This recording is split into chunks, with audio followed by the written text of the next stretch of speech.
السلام عليكم ورحمة الله وبركاته. بسم الله الحمد لله. اللهم صل على سيدنا محمد وعلى آل سيدنا ومولانا محمد. ربنا عليك توكلنا وإليك أنبنا وإليك المصير. اللهم رب اشرح لي صدري ويسر لي أمري واحلل عقدة من لساني يفقهوا قولي. أعوذ بالله من الشيطان الرجيم. بسم الله الرحمن الرحيم. والذين يقولون ربنا هب لنا من أزواجنا وذرياتنا قرة أعين واجعلنا للمتقين إماما. صدق الله العلي العظيم. صدق وبلغ الرسول النبي الأمين. ونحن على ذلك من الشاهدين الشاكرين والحمد لله رب العالمين. يا ربي بالمصطفى بلغ مقاصدنا واغفر لنا ما مضى يا واسع الكرم. ബഹുമാന്യരായ ഫൈൽ ഉസ്താദ് അവർകൾ, എൻ്റെ മുന്നിലിരിക്കുന്ന അഭിമന്യരായ പണ്ഡിതന്മാർ, ഈ മഹല്ലിലെ ഉത്തരവാദിത്തപ്പെട്ട ഭരണാധികാരികൾ, കാരണവന്മാർ, ഉപ്പമാർ, ഉമ്മമാർ, ജ്യേഷ്ഠാനുജ സഹോദരന്മാർ, സഹോദരിമാർ, അല്ലാഹുവിന്റെ അപാരമായ അനുഗ്രഹത്താൽ ഈ മഹല്ല് ഒരു മനോഹരമായ ഒരു കുടുംബ സംഗമം സംഘടിപ്പിച്ചിരിക്കുകയാണ്. ഇന്ന് ഉച്ചഭക്ഷണമടക്കം ഇവിടെ തയ്യാർ ചെയ്തുകൊണ്ട് മഹല്ലിലെ മുഴുവൻ ആളുകളെയും ഒരു പുത്തനുറവിന് തയ്യാർ ചെയ്യുക എന്ന ഉദ്ദേശത്തോടു കൂടിയാണ് ഇവിടെ ഈ ഒരു സംഗമം നടത്തിയിട്ടുള്ളത്. വളരെ പ്രധാനപ്പെട്ട ചില വിഷയങ്ങളാണ് ഇവിടെ കൈകാര്യം ചെയ്യപ്പെടുന്നത്. ബഹുമാന്യരായ കാസിമി ഉസ്താദ് ഈ മഹല്ലിന്റെ ഭരണ സംവിധാനത്തെക്കുറിച്ച്, എങ്ങനെയാണ് ഒരു പള്ളിയും മദ്രസയും കേന്ദ്രീകരിച്ചുകൊണ്ട് ഒരു മുസ്ലിം ഉമ്മത്തിന് പരമാവധി ഉപയോഗപ്പെടുത്തി ജീവിക്കാൻ സാധിക്കുക എന്നതിനെക്കുറിച്ച് ഇവിടെ പ്രഭാഷണം നടത്തി കഴിഞ്ഞു. നമ്മുടെ മക്കൾ എന്ന ഒരു വിഷയമാണ് എനിക്ക് അവതരിപ്പിക്കാനുള്ളത്. കുടുംബത്തെക്കുറിച്ചാണ് ഇനിയൊരു വിഷയം ഇവിടെ പ്രിയ സുഹൃത്ത് അഹമ്മദ് വാഫി ഇവിടെ അവതരിപ്പിക്കാൻ പോകുന്നത്. ഉച്ചക്ക് ശേഷമുള്ള ഒരു സെഷനായതുകൊണ്ട് തന്നെ ഉമ്മത്തിന്റെ ഭക്ഷണം കഴിച്ച് ഇരിക്കുന്നത് കൊണ്ടും ഉറക്കം വരാനുള്ള സാധ്യത കാണുന്നുണ്ട്. എല്ലാവരും ഒരു മയക്കത്തിലാണ് ഇരിക്കുന്നത്. സാധാരണ ഇത്തരം ക്യാമ്പുകളിലൊക്കെ പച്ചക്കറിയും ചോറും വിളമ്പണം എന്ന് അഭിപ്രായക്കാരനാണ്. കാരണം നമ്മളെല്ലാവരും കഴിച്ച ഈ നെയ്ച്ചോറും പോത്തിറച്ചും അത് പിന്നെ ഉറക്കത്തിലേക്ക് നല്ലൊരു വഴി തുറന്നു തരുന്ന ഒരു സാധനമാണ്. പക്ഷെ അന്ന് നമുക്ക് ഈ പോത്തിറച്ചി നെയ്ച്ചോറും ഞാൻ ഒരുപാട് കഴിക്കാം. പക്ഷെ ഇതുപോലെ ഒരുമിച്ച് കൂടിയൊരു വിഷയം കൈകാര്യം ചെയ്ത് മനസ്സിലാക്കി ഉൾക്കൊള്ളാനുള്ള ഒരു സാഹചര്യം എപ്പോഴും എല്ലാവർക്കും ലഭിച്ചുകൊള്ളണമെന്നില്ല. അതുകൊണ്ട് പരമാവധി ആളുകൾ വിഷയത്തിൽ ശ്രദ്ധിക്കുകയും ഉൾക്കൊള്ളുകയും ചെയ്യുക. ഞാൻ സാധാരണ ഇങ്ങനെ വലിയ സദസ്സിൽ വല്ലാണ്ട് പ്രസംഗിക്കാൻ താല്പര്യപ്പെടാത്ത ഒരാളാണ്. എപ്പോഴും ഒരു ഒതുങ്ങിയ സദസ്സ് ഉള്ളിലിരുന്ന് ക്ലാസ്സുകൾ എടുക്കുമ്പോഴാണ് അത് ഉപകാരപ്പെടുക. ഇത് ഇവിടെ നിന്ന് വിടുമ്പോൾ ഒരുപാട് ആളുകൾ അങ്ങനെ അത് ഒരു പരിപാടിക്ക് വേണ്ടി ഒരു പരിപാടിയായി കണക്കാക്കരുത് എന്ന് വിനയപുരസ്സരം അഭ്യർത്ഥിക്കുകയാണ്. കുട്ടികളുടെ വഴി നോക്കിക്കോളും, അവരൊച്ചുണ്ടാക്കും, അവരോടിപ്പായും. അതിന് വലിയ ആൾക്കാരെ അസ്വസ്ഥരാവേണ്ട ആവശ്യമില്ല. നമുക്ക് കുറച്ച് സമയം എന്തെങ്കിലുമല്ല നമ്മളെ ഏറ്റവും പ്രധാനമായി ബാധിക്കുന്ന ഒരു വിഷയത്തെക്കുറിച്ച് ആലോചിക്കുകയും ചിന്തിക്കുകയും ചർച്ച ചെയ്യുകയും ചെയ്യാം. ഞാൻ വളരെ കുറഞ്ഞ സമയത്തിനുള്ളിൽ നമ്മളെല്ലാവരും മനസ്സിലാക്കേണ്ട രീതിയിൽ മനസ്സിലാക്കാൻ ആവശ്യമായ ഒരു വിഷയം വളരെ ചുരുങ്ങിയ സമയത്തിൽ അവതരിപ്പിക്കുകയാണ്. എൻ്റെ പ്രിയപ്പെട്ട സഹോദരിമാർ വളരെ ശ്രദ്ധയോടെ ആ വിഷയം കേൾക്കണമെന്ന് അഭ്യർത്ഥിക്കുന്നു. നമ്മുടെ മക്കൾ എന്നതാണ് നമ്മുടെ വിഷയം. മക്കളുടെ വിഷയത്തിൽ എല്ലാവർക്കും ആധിയുണ്ട് എന്നത് അത് നമുക്കൊക്കെ ഉൾക്കൊള്ളുന്നൊരു സംഗതിയാണ്. എല്ലാവർക്കും ബേജാറുണ്ട് മക്കളെ എങ്ങനെ വളർത്തുമെന്നുള്ള വിഷയം. എല്ലാം വാങ്ങിക്കൊടുക്കുക, പക്ഷേ ഈ മക്കളെ ഇങ്ങനെ പോറ്റി വളർത്തുന്ന ഒരു കാര്യത്തിൽ എങ്ങനെ അവരെ സഹിക്കും, എങ്ങനെ മുന്നോട്ട് കൊണ്ടുപോകും, പ്രത്യേകിച്ചും ന്യൂജൻ മക്കളാണ്, എന്ത് ചെയ്യും എന്നൊക്കെയുള്ള ഒരു പുത്തത്തിൽ ഇങ്ങനെ ഒരുപാട് പ്രശ്നങ്ങൾ എല്ലാവരും എത്തുന്നുണ്ട്. 2 കുട്ടികളെ നോക്കാൻ നമുക്ക് വലിയ പ്രയാസമാണ്. ഞാൻ സാധാരണ പലയിടത്തും പകുതി തമാശയിലും പകുതി കാര്യത്തിലും പറയാറുണ്ട്. ഈ സ്കൂൾ പൂട്ടാൻ നേരത്ത് പാരൻസ് മീറ്റിങ്ങിന് വിളിക്കും. പാരൻസ് മീറ്റിൽ എന്തെങ്കിലുമൊക്കെ സംസാരിക്കാൻ വേണ്ടി വിളിക്കും. അപ്പോൾ അവിടെ ചെന്നാൽ രക്ഷിതാക്കളൊക്കെ ഇങ്ങനെ പേടിച്ചിരിക്കണതാണ്. അതിന് കാരണം ഇനി 2 മാസം സ്കൂൾ പൂട്ടാൻ പോകണം, ഇനി 2 മാസം കുട്ടികളെ സഹിക്കണം എന്നതാണ് ഈ പേടിയുടെ അടിസ്ഥാനപരമായിട്ടുള്ള കാരണം. എത്ര ഗ്ലാസ് പൊട്ടിക്കും, വണ്ടിമ്മ കമ്പെടുത്തിട്ട് വരക്കോ, അതുപോലെ തന്നെ ചോറ് വെച്ചാൽ തന്നെ അതിൽക്ക് കറിപ്പാത്രം എടുത്ത് ഒഴിക്കോ, ബെഡുമ്മ കയറി നിന്ന് മൂത്രം ഒഴിക്കോ എന്നൊക്കെയുള്ള ഓരോരുത്തരുടെയും പ്രായത്തിനനുസരിച്ചുള്ള വികൃതികൾ. ഉമ്മാൻ്റെ പേടി മൊബൈൽ ഫുൾ ടൈം നമുക്ക് കിട്ടൂല എന്നുള്ളതാണ്, ബാപ്പാക്ക് റിമോട്ട് കിട്ടൂല എന്നുള്ള പേടിയാണ്. ഇങ്ങനെയൊക്കെ 2 മാസം കുട്ടികൾ വീട്ടിലുണ്ടായാൽ എങ്ങനെ സഹിക്കും? ഈ പേടിയൊക്കെ മാറി ആശ്വാസത്തിലായിരിക്കും തുറക്കണം എന്നത്തെ പാരൻസ് മീറ്റിങ്ങിന് വരിക. കാരണം ഇനി അടുത്ത ഒരു കൊല്ലം, അടുത്ത 10 മാസം രാവിലെ പാക്ക് ചെയ്ത് വിട്ടാൽ മതി, വൈകുന്നേരം ക്ഷീണിച്ചിട്ടാണ് വരിക, കുറേ എഴുതാനും വായിക്കാനും ഉണ്ടാവും. അതുകൊണ്ട് വലിയ ശല്യമൊന്നും ഉണ്ടാവില്ല എന്നുള്ളതാണ്. സ്കൂളിൽ പോയാലും മദ്രസയിൽ പാരൻസ് മീറ്റിങ്ങിന് പോയാലും പോണ ആൾക്കാർ മദ്രസയിലാരും പാരൻസ് മീറ്റിങ്ങിന് പോകില്ല, അതൊരു നേർച്ചക്കടം പോലെ അങ്ങനെ ഇട്ടൊക്കെയാണല്ലോ ഉള്ളത്. പിന്നെ സ്കൂളിലൊക്കെ പാരൻസ് മീറ്റിങ്ങിന് പോയാൽ നമ്മൾ ടീച്ചറോട് ചൂടാവാനും മാഷിന് ചീത്ത പറയാനും ഉസ്താദിനോട് എൻ്റെ മോൻ അവിടെ മതിൽമ കയറി ഇരിക്കുന്നുണ്ടല്ലോ, ഞാൻ അതിൽ കൂടെ പോകുമ്പോൾ ഒക്കെ എന്നൊക്കെ പറയാനൊക്കെ നമ്മൾ ഉഷാറായിരിക്കും. പക്ഷേ 2 കുട്ടികളെ നോക്കാൻ നമുക്കൊക്കെ ഭയങ്കര പ്രയാസമാണ്, അതിനെ കുറിച്ച് ഭയങ്കര ബേജാറാണ്.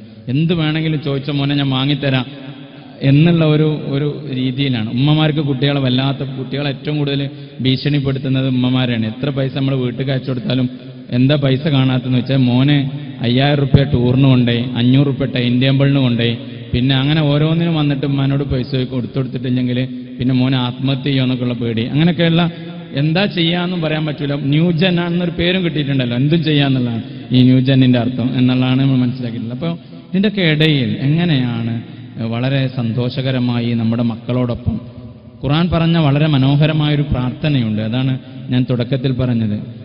സൂറത്തുൽ ഫുർഖാനിൻ്റെ അവസാനം വഇബാദുർ റഹ്മാനില്ലദീന യംശൂന അലൽ അർളി ഹൗന വഇദാ ഖാതബഹുമുൽ ജാഹിലൂന ഖാലൂ സലാമ എന്ന് പറഞ്ഞ് വഇബാദുർ റഹ്മാൻ, റഹ്മാനിൻ്റെ അടിമകളെക്കുറിച്ച്, കാരുണ്യവാനായ അള്ളാഹുവിൻ്റെ യഥാർത്ഥ അടിമകളെക്കുറിച്ച് അള്ളാഹു പറയുന്ന ഒരു ഭാഗമുണ്ട്.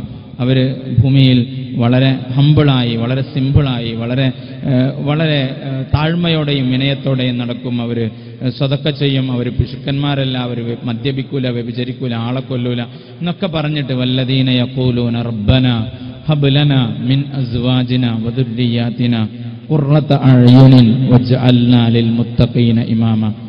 ഏറ്റവും പ്രധാനപ്പെട്ട ഒരു മുസ്ലിമിൻ്റെ കുടുംബ പ്രാർത്ഥനയാണ് ഇത്. വിവാഹം കഴിക്കാൻ ആലോചിച്ച് നടക്കുന്ന അല്ലെങ്കിൽ അന്വേഷിച്ചിട്ട് ശരിയാവണില്ല എന്ന് തോന്നുന്ന ആൺകുട്ടികളും പെൺകുട്ടികളും അവരുടെ ഉപ്പാരും ഉമ്മാരൊക്കെ ദ്വാരക്കാൻ ഉസ്താമാർ പറഞ്ഞു തരുന്നൊരു ദ്വാരാണ് റബ്ബന ഹബ് ലനാ മിൻ അസ്വാജിന വദുർരിയാതിന ഖുർറത അഅ്യുനിൻ വജ്അൽനാ ലിൽ മുത്തഖീന ഇമാമ. വിവാഹം കഴിച്ചു കഴിഞ്ഞാലും മക്കളുണ്ടായാലും മരിക്കാൻ പോണ നേരത്തും ഒക്കെ നമുക്ക് ഈ ദുആ ഓർമ്മ വേണം. പടച്ചവനെ നീ ഞങ്ങൾക്ക് ദാനമായി നൽക്, റബ്ബന ഹബ് ലനാ, നീ ഞങ്ങൾക്ക് ദാനമായി നൽക്, നീ ഹിബത്തായി നൽക്, മിൻ അസ്വാജിന വദുർരിയാതിന, ഞങ്ങളുടെ ഇണ. ഒരു ആണ് ദ്വാരക്കുമ്പോൾ പടച്ചവനെ എൻ്റെ ഭർത്താവ്, ഒരു പെണ്ണ് ദ്വാരക്കുമ്പോൾ പടച്ചവനെ ഒരു പെണ്ണ് ദ്വാരക്കുമ്പോൾ എൻ്റെ ഭർത്താവ്, ഒരാണ് ദ്വാരക്കുമ്പോൾ പടച്ചവനെ എൻ്റെ പ്രിയപ്പെട്ട പ്രിയതമ എൻ്റെ ഭാര്യ, വദുർരിയാതിന ഞങ്ങളുടെ മക്കൾ, അവരൊക്കെ ഖുർറത അഅ്യുനിൻ ഞങ്ങൾക്ക് കണ്ണിന് കുളിർമയുണ്ടാക്കുന്നതാകണം. കണ്ണിന് കുളിർമയുണ്ടാക്കുക എന്ന് പറഞ്ഞാൽ സന്തോഷം നൽകുന്നതാകണം. ഈ സന്തോഷം നൽകുന്നത് എപ്പോഴൊക്കെയാണ്? അതിൻ്റെ ഒരു വിശദീകരണം നമ്മളൊക്കെ നമ്മുടെ മൂല്യങ്ങൾ, നമ്മുടെ ജീവിതം, നമ്മുടെ ലക്ഷ്യം ഇത് വെച്ച് നമ്മൾ നിർണ്ണയിക്കണം. എപ്പോഴാണ് നമ്മൾക്ക് നമ്മുടെ മക്കൾ ഖുർറത്തു അഅ്യുനാകുക? പലർക്കും പല സമയത്താണ്. റിയാലിറ്റി ഷോയിൽ ഫസ്റ്റ് ഗ്രേഡിൽ എല്ലാവരും വോട്ട് ചെയ്ത് വിജയിപ്പിച്ചിട്ടുണ്ടെങ്കിൽ ചിലന്മാർക്കും ഉപ്പാർക്കൊക്കെ ഭയങ്കര സന്തോഷം ഉണ്ടാകും. ജഡ്ജി ഇരിക്കുന്ന ആള് കാണാൻ തർക്കടില്ലല്ലോ, 8 വയസ്സായ മോള് ഉടുത്തൊരുങ്ങിപ്പോയതായിരിക്കും, കാണാൻ സെക്സി ആണല്ലോ എന്ന് പറഞ്ഞിട്ടുണ്ടെങ്കിൽ ഉമ്മാക്ക് ഭയങ്കര സന്തോഷം ഉണ്ടാവും. ഒരുങ്ങി തയ്യാറാക്കിയതൊക്കെ ഉഷാറായിട്ട് മുതലായിട്ടുണ്ട് എന്ന് തോന്നും. ഓരോരുത്തർക്കും ഖുർറത്തു അഅ്യുൻ ഉണ്ടാകുക പല അവസ്ഥയിലാണ്. MBBSന് ഫസ്റ്റ് റാങ്ക് കിട്ടി, അല്ലെങ്കിൽ മെഡിക്കൽ എഞ്ചിനീയറിംഗ് എൻട്രൻസിന് ഇപ്പം എന്താണ് സിബും പൊട്ടിക്കണം, ഉള്ളിലിടുന്ന കുപ്പായത്തിൻ്റെ അതും പൊട്ടിക്കണം, എന്നാലൊക്കെ ഈ എൻട്രൻസിന് കയറാൻ പറ്റുള്ളൂ. എന്നാലും കുഴപ്പമില്ല, എന്നാലും ഞങ്ങൾ പോയിട്ട് എൻട്രൻസ് എഴുതി തരാം, എന്നിട്ട് അതിൽ ഫസ്റ്റ് റാങ്കൊക്കെ കിട്ടിയാൽ ഇത് ഇന്നുണ്ടായ വാർത്ത ചിലപ്പോൾ നിങ്ങൾക്കുള്ള വാട്സപ്പ് ഗ്രൂപ്പിലൊന്നും ചിലപ്പോൾ എത്തിയിട്ടുണ്ടാവില്ല. അപ്പോൾ ഞാൻ ലാസ്റ്റ് പറഞ്ഞത്. അപ്പോൾ ഇത് ഇങ്ങനെയൊക്കെ ആയാലും അത് കിട്ടിയാൽ അല്ലെങ്കിൽ അതിനു വേണ്ടിയിട്ട് അപ്പോൾ സന്തോഷം പലതരത്തിലാണ്, പല സമയത്താണ് ഉണ്ടാവുക. ഖുർറത്തു അഅ്യുനാകണം, കണ്ണിന് കുളിർമയുണ്ടാക്കുന്ന, സന്തോഷമുണ്ടാകുന്ന മക്കളെ, ഇണകളെ താ പടച്ചവനെ എന്നാണ്. വജഅൽനാ ലിൽ മുത്തഖീന ഇമാമ. പടച്ചവനെ എന്നെ അല്ലെങ്കിൽ ഞങ്ങളെ മുത്തഖീങ്ങൾക്ക് ഇമാമാക്കണേ എന്നാണ് ദുആ. ഇത് നമ്മളൊക്കെ ദ്വാരക്കേണ്ട ഒരു ദുആണ്. പടച്ചവനെ മുത്തഖീങ്ങൾക്ക് ഞങ്ങളെ ഇമാമാക്കി നിർത്തണേ, എൻ്റെ മൗമൂമീങ്ങളൊക്കെ മുത്തഖീങ്ങളാവണേ എന്നാണ് ദ്വാരക്കുന്നത്. അവിടെ ഒരു ഉസ്താദ് കുറേ ഉസ്താദ്മാർ നിൽക്കുന്ന സദസ്സിൽ കയ്യട്ടിട്ട് നിസ്കരിക്കാൻ നിൽക്കുമ്പോൾ എല്ലാവരും നിങ്ങൾ നിൽക്കി എന്ന് പറഞ്ഞു. അപ്പോൾ ഒറ്റ ഉസ്താവും നിൽക്കണില്ല. അപ്പോൾ ഒരു സാധാരണ ഇക്കാക്ക, ഒരു നാടൻ കാക്ക കയറി നിന്നിട്ട് മുന്നിക്ക് നിന്നിട്ട് പറഞ്ഞു, പഠിച്ചവനെ കുറേ കാലമായി ദ്വാരക്കണു വജഅൽനാ ലിൽ മുത്തഖീന ഇമാമ. എൻ്റെ ബാക്കിലെയും മൊയ്ലിയന്മാർക്കൊക്കെ ഇമാം വെക്കാൻ ഇപ്പൊക്കെ അവസരം കിട്ടിയാലോ എന്ന് വിചാരിച്ചിട്ട് മൂപ്പര് കയറി ഇമാമെന്ന്. എന്നാൽ മൗമൂമിങ്ങൾ മുഴുവനും മുത്തഖീങ്ങളാകണം, അവർക്ക് ഇമാമാകാൻ എനിക്ക് പ്രാപ്തി നൽകണമെന്ന് ഓരോ ഉമ്മയും ഓരോ ഉപ്പയും ഓരോ നേതൃസ്ഥാനത്തിരിക്കുന്ന ആൾക്കും ദുആ ചെയ്യാൻ കഴിയണം. എൻ്റെ മൗമൂമിങ്ങളൊക്കെ തന്നെ മുത്തഖീങ്ങളാണ്. അപ്പം ഞാൻ എന്തായാലും മുത്തഖിയാവണം എന്നുള്ളതാണല്ലോ. റബ്ബന ഹബ്ലന മിൻ അസ്വാജിന വദുർരിയാതിന ഖുർറത അഅ്യുനിൻ വജഅൽനാ ലിൽ മുത്തഖീന ഇമാമ. മനോഹരമായ ഒരു കുടുംബത്തിൻ്റെ സ്ഥിരമായ അർത്ഥം തേടിയുള്ള പ്രാർത്ഥനകൾ അതായിരിക്കണം. ആ പ്രാർത്ഥനയോടൊപ്പം അപ്പോൾ നല്ല ഒരു തഖ്വയുള്ള അള്ളാഹുവിനെ ഇഷ്ടപ്പെടുന്ന, ഈ പേടിക്കണ എന്ന അർത്ഥം പറഞ്ഞിട്ട് നമ്മളെ മക്കൾക്കൊക്കെ പള്ളി പേടിക്കുന്ന സ്ഥലത്തേക്ക് പോകാൻ പോലും പേടിയാണ്. ഇപ്പോൾ നമ്മൾ ഇസ്ലാമിനെ ചെറുപ്പം മുതലേ പഠിച്ചവനെ പേടിപ്പിച്ചിട്ട് ഇങ്ങനെ പറഞ്ഞു കൊടുത്തിട്ടുള്ള വലിയൊരു പ്രശ്നമുണ്ട്. അള്ളാഹ് എന്നുള്ള ഒരു ബോധം, അള്ളാഹ് കൂടെയുണ്ട് എന്ന ഒരു താല്പര്യം, അള്ളാഹു എനിക്കുണ്ട്, അള്ളാഹു മഴ എന്ന ഒരു അഭിമാനബോധം, നമ്മൾ രണ്ടുമല്ല മൂന്നാമനായി അള്ളാഹു ഉണ്ട് എന്ന് അബൂബക്കർ സിദ്ദീഖ് റളിയല്ലാഹു അൻഹുവിനെ റസൂലുള്ളാഹി സ്വല്ലല്ലാഹു അലൈഹി വസല്ലമ തങ്ങൾ ഓർമ്മപ്പെടുത്തുന്ന ഒരു ബോധം. സ്കൂളിലും കലാലയത്തിലും കോളേജിലും ബസ്സിലോ ആണുങ്ങളുടെ ഇടയിൽ കൂടെ കുഴപ്പക്കാരുടെ ഇടയിൽ കൂടെ ഒക്കെ പോകുമ്പോൾ ഞാൻ ഒറ്റക്കല്ല, ഞാൻ ഇഷ്ടപ്പെടുന്ന, ഞാൻ ഇഷ്ക് വെക്കുന്ന അള്ളാഹു ഉണ്ടെന്ന ബോധം നിങ്ങളുടെ മകൾക്ക് നിങ്ങൾക്ക് കൊടുക്കാൻ കഴിഞ്ഞിട്ടുണ്ടെങ്കിൽ അതിനപ്പുറം അരുതായ്മകളാണ് നമ്മൾ പലപ്പോഴും പഠിപ്പിക്കുന്നത്. ഞാനതിനെക്കുറിച്ച് പറയാം. ഈ പേടിയിൽ നിന്നാണ് പലപ്പോഴും പറയുന്നത്, ഇഷ്ടത്തിൽ നിന്നല്ല നമ്മൾ ദീന് പഠിപ്പിച്ചു കൊടുക്കുന്നത്. ഇഷ്ടമുള്ള ദീന, ഇഷ്ടപ്പെടുത്തുന്ന ഒരു ദീനല്ല നമ്മൾ പലപ്പോഴും പഠിപ്പിച്ചു കൊടുക്കുന്നത്. വജഅൽനാ ലിൽ മുത്തഖീന ഇമാമ.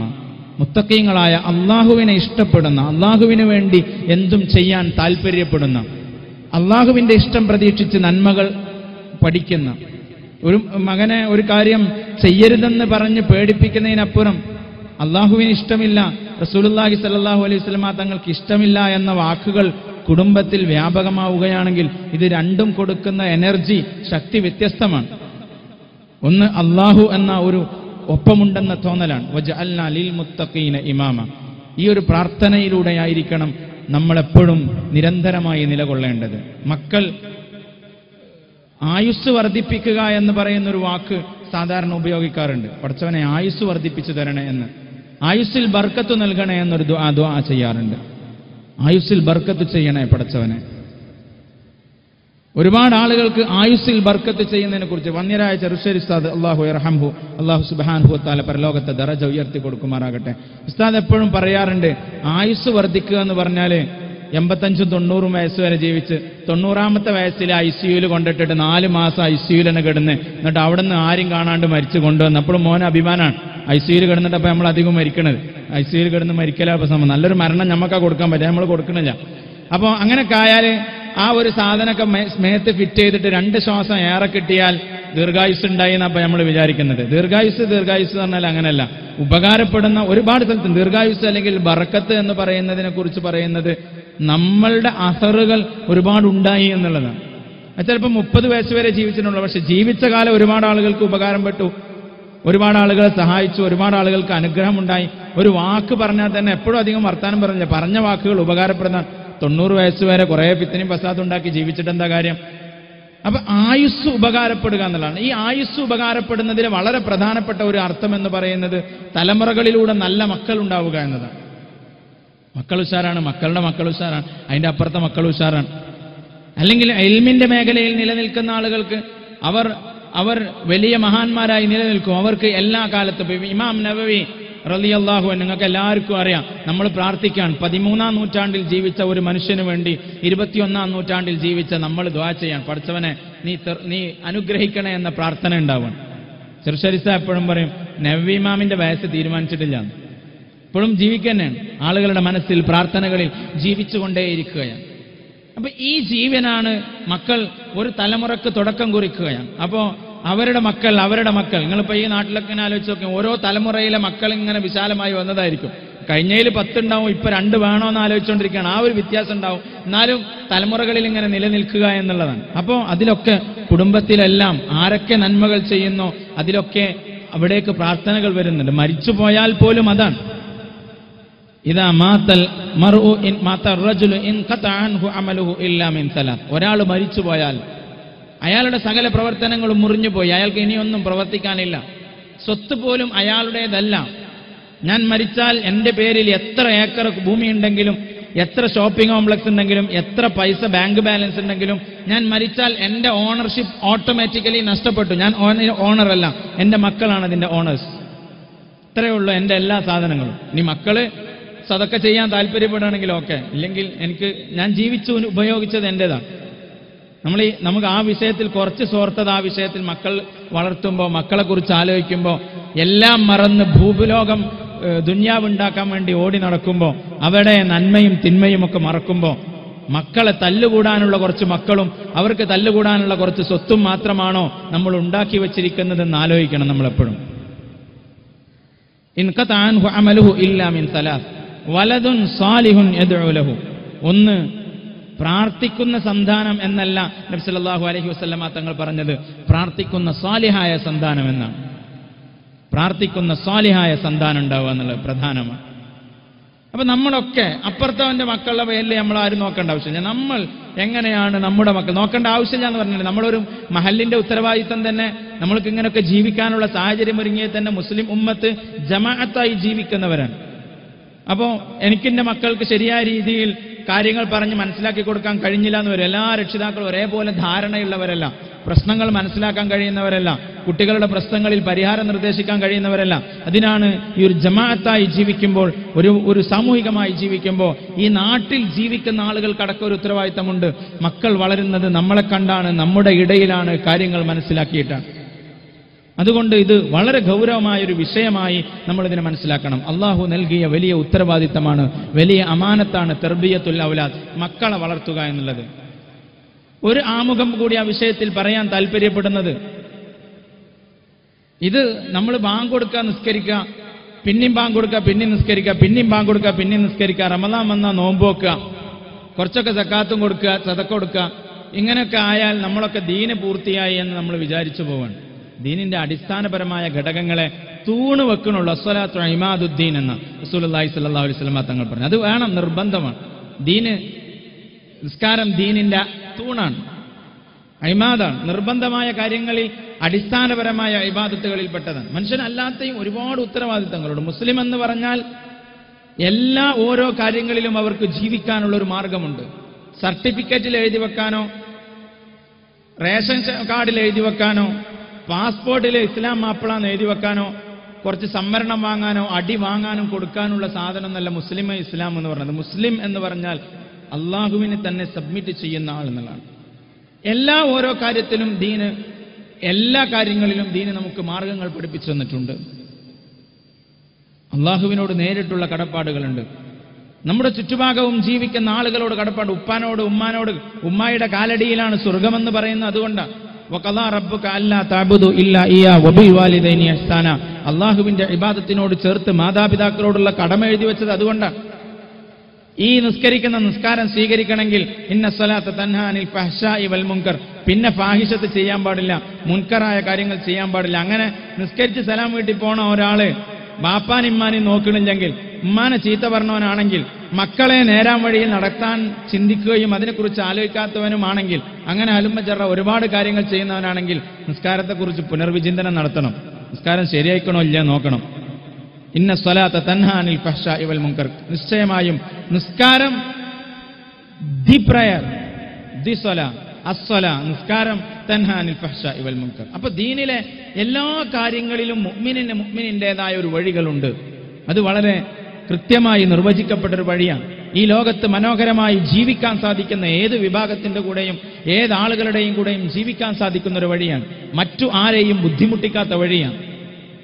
അല്ലാഹു സുബ്ഹാനഹു വ തആല അതുപോലെ, അപ്പോൾ അത് എല്ലാ വിഷയത്തിലുമുള്ളതുപോലെ തർബിയത്തുൽ ഔലാദ്, മക്കളെ വളർത്തുക എന്ന് പറയുന്നതിലും രക്ഷിതാക്കൾക്ക് ഉത്തരവാദിത്തമുണ്ട്. മക്കളെ ഉണ്ടാക്കാൻ വേണ്ടി മാത്രമല്ല പറഞ്ഞിട്ടുള്ളത്, അവരെ വളർത്തുക എന്ന് പറയുന്ന ഗൗരവമായ ഉത്തരവാദിത്തം ഓരോ രക്ഷിതാക്കളും കാണണം. എപ്പോഴാണ് ഈ മക്കളെ വളർത്തുന്നതിനെ കുറിച്ച് നമ്മൾ ആലോചിക്കേണ്ടത്?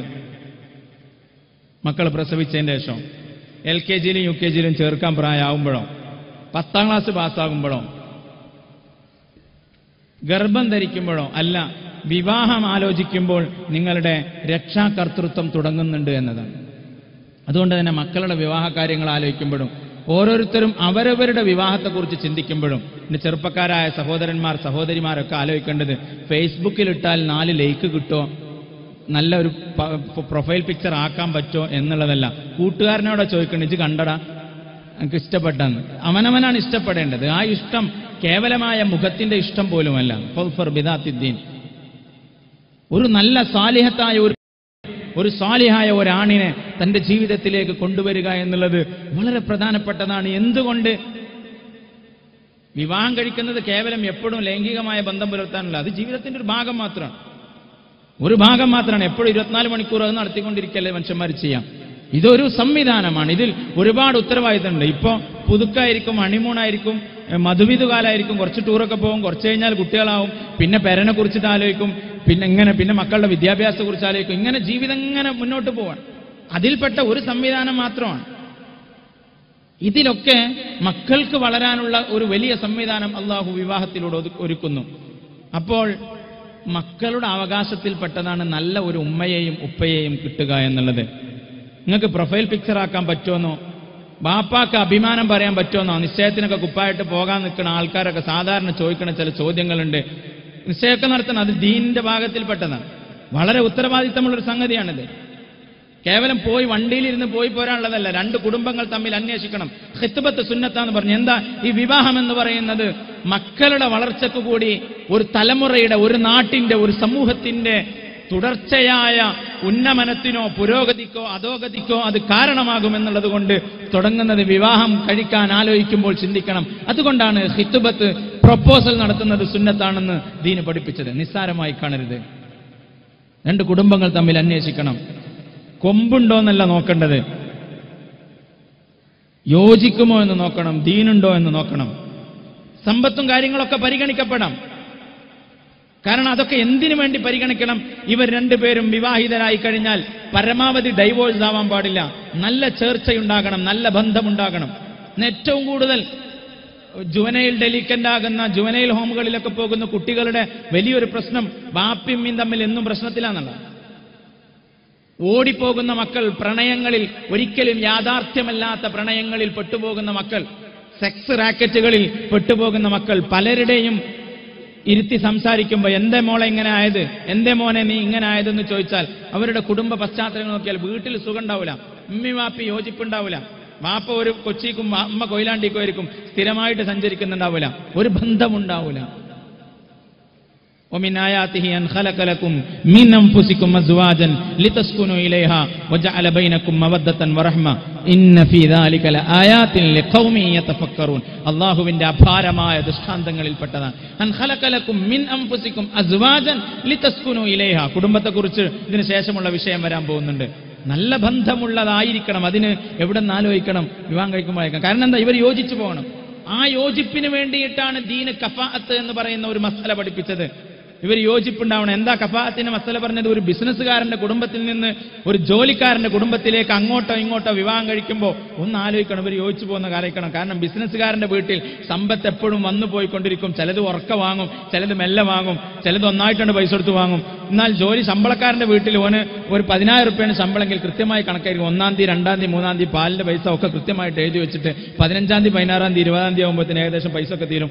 അവസാനത്തെ 10 ദിവസം ഇനി അടുത്ത മാസത്തെ ശമ്പളത്തിന് കണക്കാക്കിയിട്ടാണ് ജീവിക്കാം. അപ്പൊ ഈ ജീവിതശൈലിയും വ്യത്യാസമുണ്ട്. ഇവിടുന്ന് ഒരു പെണ്ണ് ഇവിടെ വന്നാൽ, ഇവിടുത്തെ ഒരാണ് ഇവിടുന്ന് പെണ്ണിനെ കെട്ടിയാൽ ഈ 2 കുടുംബ സാഹചര്യത്തിൽ നിന്ന് വരുന്ന ആൾക്ക് യോജിച്ചു പോകാൻ കഴിയും. 2-ാമത്തെ ദിവസം മുതൽ പ്രശ്നം തുടങ്ങിയാൽ കർഷകന്റെ കുടുംബത്തിലേക്ക് പെണ്ണെന്നു അവിടെ പശുവിനെ നോക്കണം, ആടിന് വെള്ളം കൊടുക്കണം, ഇലട്ട് കൊടുക്കണം, ഇതിനൊന്നും ഇന്നെ കൊണ്ട് കഴിയില്ല എന്ന് പെണ്ണ് പറയണമെങ്കിൽ അത് നോക്കാനിട്ടാണ്, ആദ്യം ആലോചിക്കാഞ്ഞിട്ടാണ്. ഇവർ യോജിച്ചു പോകണം. അതിനാണ് കഫാഅത്ത്. 2 കുടുംബങ്ങൾ തമ്മിൽ അന്വേഷിക്കണം. എന്നാൽ ഇതിനെല്ലാം പുറമെ ദീന് പരിഗണിക്കപ്പെടാൻ പറ്റുമെങ്കിൽ ഫൗഫർ ബിദാത്തി ദീൻ, സാലിഹത്തായ ഒരു ആണും സാലിഹത്തായ ഒരു പെണ്ണും സാലിഹായ ഒരു ആണും തമ്മിൽ വിവാഹം കഴിക്കപ്പെടണം. ഇവർക്ക് രണ്ടുപേർക്കും നല്ല ജീവിതം കിട്ടാൻ വേണ്ടി മാത്രമല്ല, ഇവരുടെ മക്കൾ തലമുറയിലൂടെ ഒരു ജനറേഷന് ഇവർ ബീജാവാപ്പം നിൽക്കുകയാണ്. ചെറുതല്ല, നിസ്സാരമല്ല. ഒരൊറ്റ ദിവസം JCBയുടെ തുമ്പിക്കൈയിൽ കയറി നിൽക്കുക എന്ന് പറയുന്ന ആഭാസമല്ല കല്യാണം. അതിലപ്പുറം വലിയ അർത്ഥങ്ങളുണ്ട്. അള്ളാഹുവിന്റെ വളരെ പ്രധാനപ്പെട്ട ഒരു ഷിആറാണ്. പരസ്പരം കാണുന്നത് പോലും ഹറാമെന്ന് വിശ്വസിക്കപ്പെടുന്ന രണ്ടാളുകൾ തമ്മിൽ ഒന്നിച്ചു ചേരുകയാണ്. അതിന്റെ അടിസ്ഥാനപരമായ ഒരു സമയമാണ് നിക്കാഹ് എന്ന് പറയുന്നത്. അതിനെ ബഹുമാനിക്കണം. അള്ളാഹുവിന്റെ ഷിആറാണ്. ആ ആദരവും ബഹുമാനവും കൊടുക്കണം. എൻ്റെ പ്രിയപ്പെട്ട ചെറുപ്പക്കാരെ, ആഭാസങ്ങളിലേക്ക് ആ വിഷയത്തിൽ പോകരുത്. അതുകൊണ്ടാണ് കാണണമെന്ന് പറഞ്ഞത്, കാണൽ സുന്നത്താണെന്ന് പറഞ്ഞത്. അപ്പോൾ ഓനും 4 കുട്ടികളും കൂടി വന്നാൽ 4 കസാരട്ട് കൊടുക്കാൻ പറ്റുന്ന ആൾക്കാർ അങ്ങനെയൊക്കെയാണ് നിശ്ചയത്തിന് പോകുമ്പോൾ പറയാം. അഥവാ നല്ല പൈസ ഉള്ള ഇതാവണം, നല്ല തറവാടൊക്കെ വേണം, അസിൽ വേണം എന്നൊക്കെയാണ് പറയാം. അതിനൊക്കെ നമ്മൾ ഉപയോഗിക്കുന്ന കുറേ വാക്കുകളുണ്ട്. അതിന് 4 കസാരട്ട് കൊടുക്കാൻ പറ്റുന്ന ആൾക്കാരാവണം എന്നൊക്കെയുള്ള വർത്താനൊക്കെ പറയില്ലേ നമ്മൾ നിശ്ചയത്തിന് പോകുമ്പോൾ. അതിലൊക്കെ പുറമെ പ്രധാനം ഇവർ തമ്മിൽ യോജിക്കുമോ ചേരുമോ, നന്മയുള്ളവരാണോ എന്നുള്ളതാണ്. കാരണം നിങ്ങൾ വളരെ പ്രധാനപ്പെട്ട ഒരു ഫൗണ്ടേഷൻ ഇടുകയാണ്. രക്ഷാകർതൃത്വം അവിടെ നിന്ന് തുടങ്ങുന്നുണ്ട്. അത് വീണ്ടും വീണ്ടും ഗൗരവമായി പറയുന്നത് അവിടെ നിന്ന് ആലോചിക്കണം. അതിന്റെ അടുത്ത ഘട്ടം മക്കളെ വളർത്തുന്നത്. കാരണം ഇനിയിപ്പോൾ ഇതുണ്ടായതിനെ കുറിച്ചുള്ള ആലോചിക്കണം. നമ്മളൊക്കെ ഇത് നിരന്തരമായി തുടർന്നുകൊണ്ടിരിക്കുന്ന ഒരു പ്രക്രിയയാണ്. അപ്പോൾ ഒരു വിഷയം പറയുമ്പോൾ അതിന് തുടക്കം പറയണല്ലോ. പിന്നെ പ്രാർത്ഥനകളോടെയായിരിക്കണം ഓരോ ബന്ധങ്ങളും. ദീന് ലൈംഗിക ബന്ധം പോലും ഇബാദത്താണെന്ന് പറഞ്ഞതാണ്. ഞാൻ എൻ്റെ വിശദീകരണങ്ങളിലേക്ക് പോകുന്നില്ല. അവിടെ വൃത്തിയുണ്ടാകണം, ശുദ്ധിയുണ്ടാകണം, സുഗന്ധമുണ്ടാകണം, പരസ്പരമുള്ള സന്തോഷമുണ്ടാകണം, പ്രാർത്ഥനയോടെയായിരിക്കണം, തലയിൽ കൈവച്ച് പ്രാർത്ഥിച്ചിട്ടായിരിക്കണം ജീവിതത്തിലേക്ക് കൊണ്ടുവരേണ്ടത്. അവിടെ ഒരിക്കലും ഒരു ആണും പെണ്ണും തമ്മിൽ വെറുപ്പ് പോലും ഉണ്ടാവാൻ പാടില്ല എന്നതിൻ്റെ പേരിലാണ് ശരീരം വൃത്തിയാക്കാനൊക്കെ പറഞ്ഞതിൻ്റെ ഒരു ഘടകം. വൃത്തിയും വെടുപ്പും കാര്യങ്ങളൊക്കെ സൂക്ഷിക്കണം. അല്ലാഹുമ്മ ജന്നിബിനി മിനശ്ശൈത്താൻ വജന്നിബി ശൈത്താന ഫീമാ റസഖതന പ്രാർത്ഥനാ വചനം പറഞ്ഞു തന്നിട്ടുണ്ട് റസൂലുള്ളാഹി സ്വല്ലല്ലാഹു അലൈഹി വസല്ലം തങ്ങൾ ലൈംഗികമായി ബന്ധപ്പെടുന്നതിന് മുമ്പേ, പടച്ചവനെ ഞങ്ങൾക്കിതിലുണ്ടാകുന്ന മക്കളിൽ ഫീമാ റസഖതന നൽകുന്നതിൽ നീ റിസ്ക്കായി നൽകുന്ന, റിസ്ക് എന്ന് പറഞ്ഞാൽ ചോറ് എന്ന ഭക്ഷണം എന്നല്ല അർത്ഥം, അള്ളാഹു ദാനമായി നൽകുന്ന എല്ലാം പടച്ചവനെ നീ റിസ്ക്കായി നൽകുന്ന ഫീമാ റസഖതന അതിൽ ബർക്കത്ത് നൽകണേ പടച്ചവനെ എന്ന് ദുആ ചെയ്യണം. ഇനിയും പണ്ഡിതന്മാർ കുറച്ച് അപ്പുറത്തേക്ക് പറഞ്ഞു തന്നിട്ടുണ്ട്. നിസ്കരിക്കണ കാലത്ത് ഉണ്ടായ മക്കളാവണമെന്ന്. പെണ്ണുങ്ങളോട് നിസ്കരിക്കണ കാലം പറഞ്ഞാൽ ആലോചിക്കണ പേരുണ്ട്. ആണുങ്ങളും നിസ്കരിക്കണ കാലത്താവണം മക്കളാവണം. നമുക്ക് ഒരു നിലക്കും നിസ്കാരം, പക്ഷേ നിസ്കാരം അങ്ങനെ ഒഴിവാക്കി നടക്കുന്ന കാലത്ത് ഉണ്ടായ കുട്ടികളായിരിക്കും. വിഘടനങ്ങൾ എപ്പോഴും ആലോചിക്കും. മദ്യപിച്ചോ മയക്കുമരുന്നിന് അടിമയായോ നടക്കുന്ന കാലത്തായിരിക്കും. ഹറാമായ ഭക്ഷണം കഴിക്കുന്ന കാലത്തുണ്ടായ കുട്ടികളായിരിക്കും. അപ്പോൾ എപ്പോഴാണ് നിങ്ങൾ മക്കളെ ഉൽപ്പാദിപ്പിക്കുന്നത് എന്നതിനെ കുറിച്ച് കൂടി ആലോചന വേണം. ഞാൻ പെട്ടെന്ന് പറഞ്ഞു പോവാണ്. ഗർഭം ധരിച്ചു കഴിഞ്ഞാൽ ഇതൊക്കെ മക്കളുടെ ജീവിതത്തിലാണ്. പല ആളുകളും പലതിനെക്കുറിച്ചും ധാരണക്കുറവ് കൊണ്ടോ അമിതമായ ധാരണകൾ കൊണ്ടോ വേണ്ടിയിരുന്നില്ല എന്ന് പറഞ്ഞ ആൾക്കാർ എനിക്കറിയാം. ഇത് ഒരു പൊതുവായ വേദിയിൽ ഇങ്ങനെ കെട്ടിണ്ടാക്കി, എന്നാലും ഒരു പന്തലക്കെട്ട വേദിയിലാണല്ലോ എന്ന് വിചാരിച്ചിട്ട് ഞാൻ മനസ്സിലാക്കാവുന്ന ഭാഷയിൽ പറഞ്ഞു പോവുകയാണ്. വേണ്ടിയിരുന്നില്ല എന്ന് പറയാം. ആ കുട്ടികൾക്ക് പിന്നെ ഒരിക്കലും നിങ്ങളെ വേണ്ടെന്ന് തോന്നും, ഓരോമ്മാക്കും ഉപ്പാക്കും. ഞാൻ അത് ആലോചിച്ചിട്ട് ഉണ്ടായ കുട്ടികളല്ല. ഇപ്പം ഞങ്ങൾക്ക് കുട്ടി വേണ്ടാന്നിരുന്നു ഞങ്ങൾ വിചാരിച്ചിരുന്നുണ്ടായിപ്പോയി എന്നൊക്കെ പറയും. അത് ഒരു ഗർഭിണിയായ മാതാവിൻ്റെ സാന്നിധ്യത്തിൽ നിന്ന് ഒരിക്കൽ പോലും പറഞ്ഞു പോകരുത് എന്നാണ് സൈക്കോളജിസ്റ്റുകൾ പഠിപ്പിക്കുന്നത്. പിന്നെ എന്നും ഒരു അവഗണനാബോധം ജീവിതകാലം മുഴുവനും ഉണ്ടാവും. മക്കളുടെ ജീവിതത്തെ അത് സ്വാധീനം ചെലുത്തും. ഗർഭിണിയായ ഒരു സ്ത്രീക്ക് ഏറ്റവും മാനസികമായി സന്തോഷമുള്ള നല്ല ജീവിതാന്തരീക്ഷം നൽകണം. അമ്മായിമ്മ പോരൊക്കെ തൽക്കാലം നിർത്തിവെക്കണം. പീഡിപ്പിക്കുകയും ബുദ്ധിമുട്ടിക്കുകയും അടിക്കണും കൊല്ലണമൊന്നും ഉണ്ടാവില്ല. പക്ഷേ നമ്മളൊക്കെ വാക്കുകളിൽ കത്തികളെക്കാളും മൂർച്ചയുള്ള വാളുകൾ മറച്ചുവെച്ച് ശരീരം മുറിപ്പെടുത്തുന്നതിനേക്കാൾ കൂടുതൽ ഹൃദയത്തെ മുറിപ്പെടുത്താവുന്ന തരത്തിൽ ആക്കി വർത്താനം പറയാം. ഭയങ്കര കഴിവാണ് നമുക്കൊക്കെ. ഓരോ വീട്ടിലും കുടുംബത്തിലും ഒക്കെ ഇത് വല്ലാത്തതാണ്. ഏത് വർത്താനത്തിലും ഒരു കുത്തുണ്ടാവും. ഭയങ്കര മാനസികമായ പീഡനം.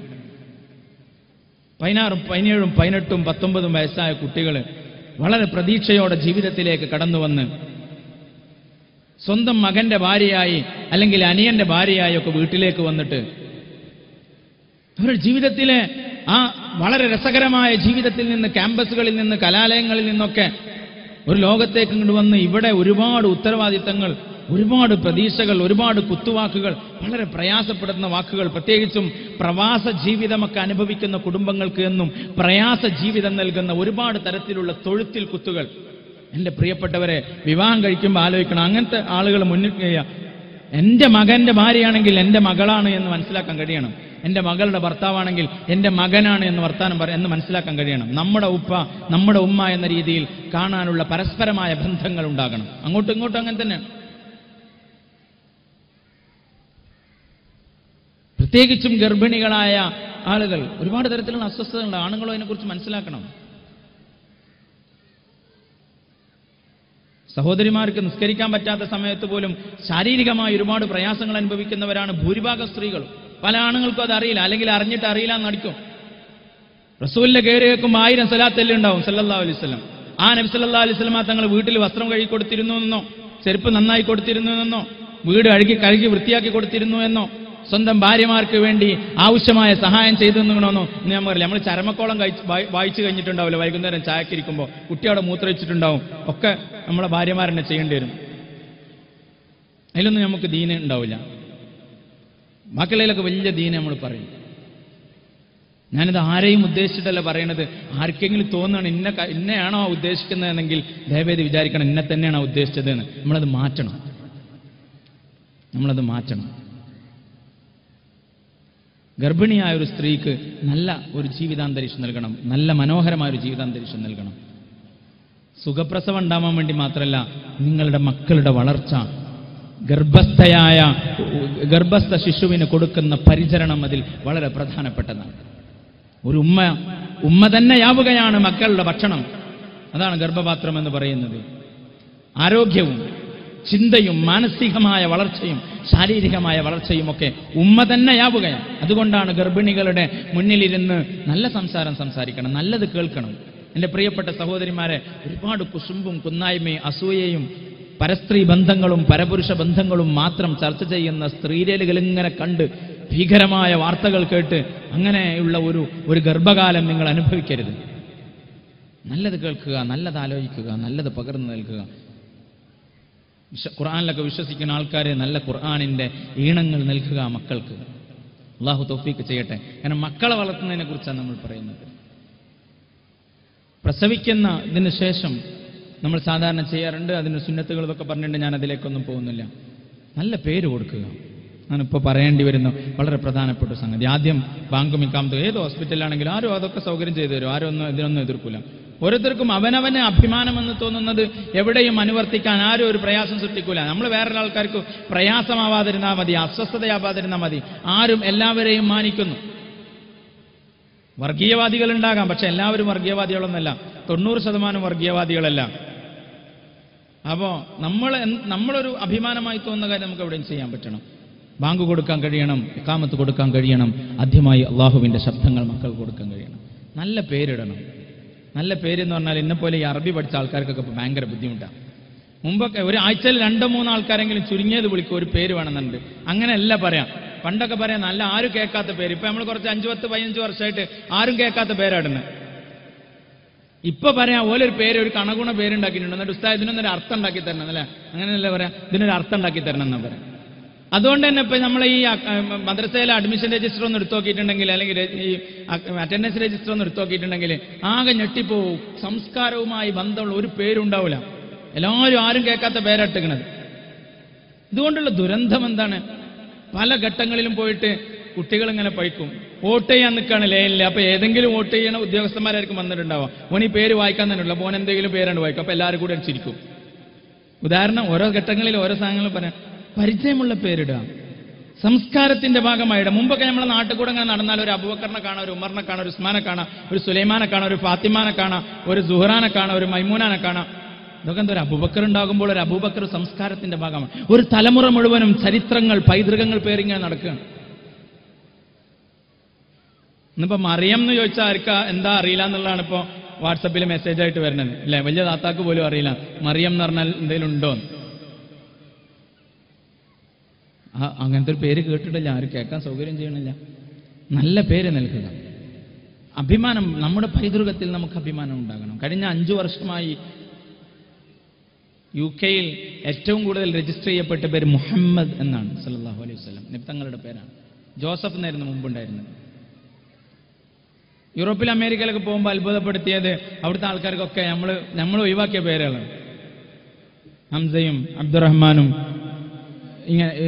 സുബൈറും ഇങ്ങനെയുള്ള പേര്, ഉമറും ഉസ്മാനും ഒക്കെ ഉണ്ടാവും. നമ്മളോ ആരും കേൾക്കാത്ത പേര്. അതുകൊണ്ട് ഒരു തലമുറ പൈതൃകം മുഴുവനും സംസ്കാരം മുഴുവനും മറന്നു പോകുന്നു. എന്താ പേരിന്റെ അർത്ഥം അറിയില്ല, ഇതെവിടെയുള്ളത് എന്താ അറിയില്ല, എന്തൊരു പേര്. മറ്റേതോ ഉസ്മാൻ എന്ന് പേരിട്ട് 3-ാം ഖലീഫയാണ്. സല്ലല്ലാഹു അലൈഹി വസല്ലം തങ്ങളുടെ 2 പെൺമക്കളെ കല്യാണം കഴിച്ച ആളാണ്. ഒരു ചരിത്രം തന്നെ ഒരു തലമുറയിൽ ജീവനോടെ നിലനിൽക്കുന്നതിന് നമ്മൾ ഇല്ലായ്മ ചെയ്യുന്നു. അതുകൊണ്ട് എൻ്റെ പ്രിയപ്പെട്ടവരെ, നല്ല പേരിടുക, സിമ്പിളായ പേരിടുക, പരിചിതമായ പേരിടുക.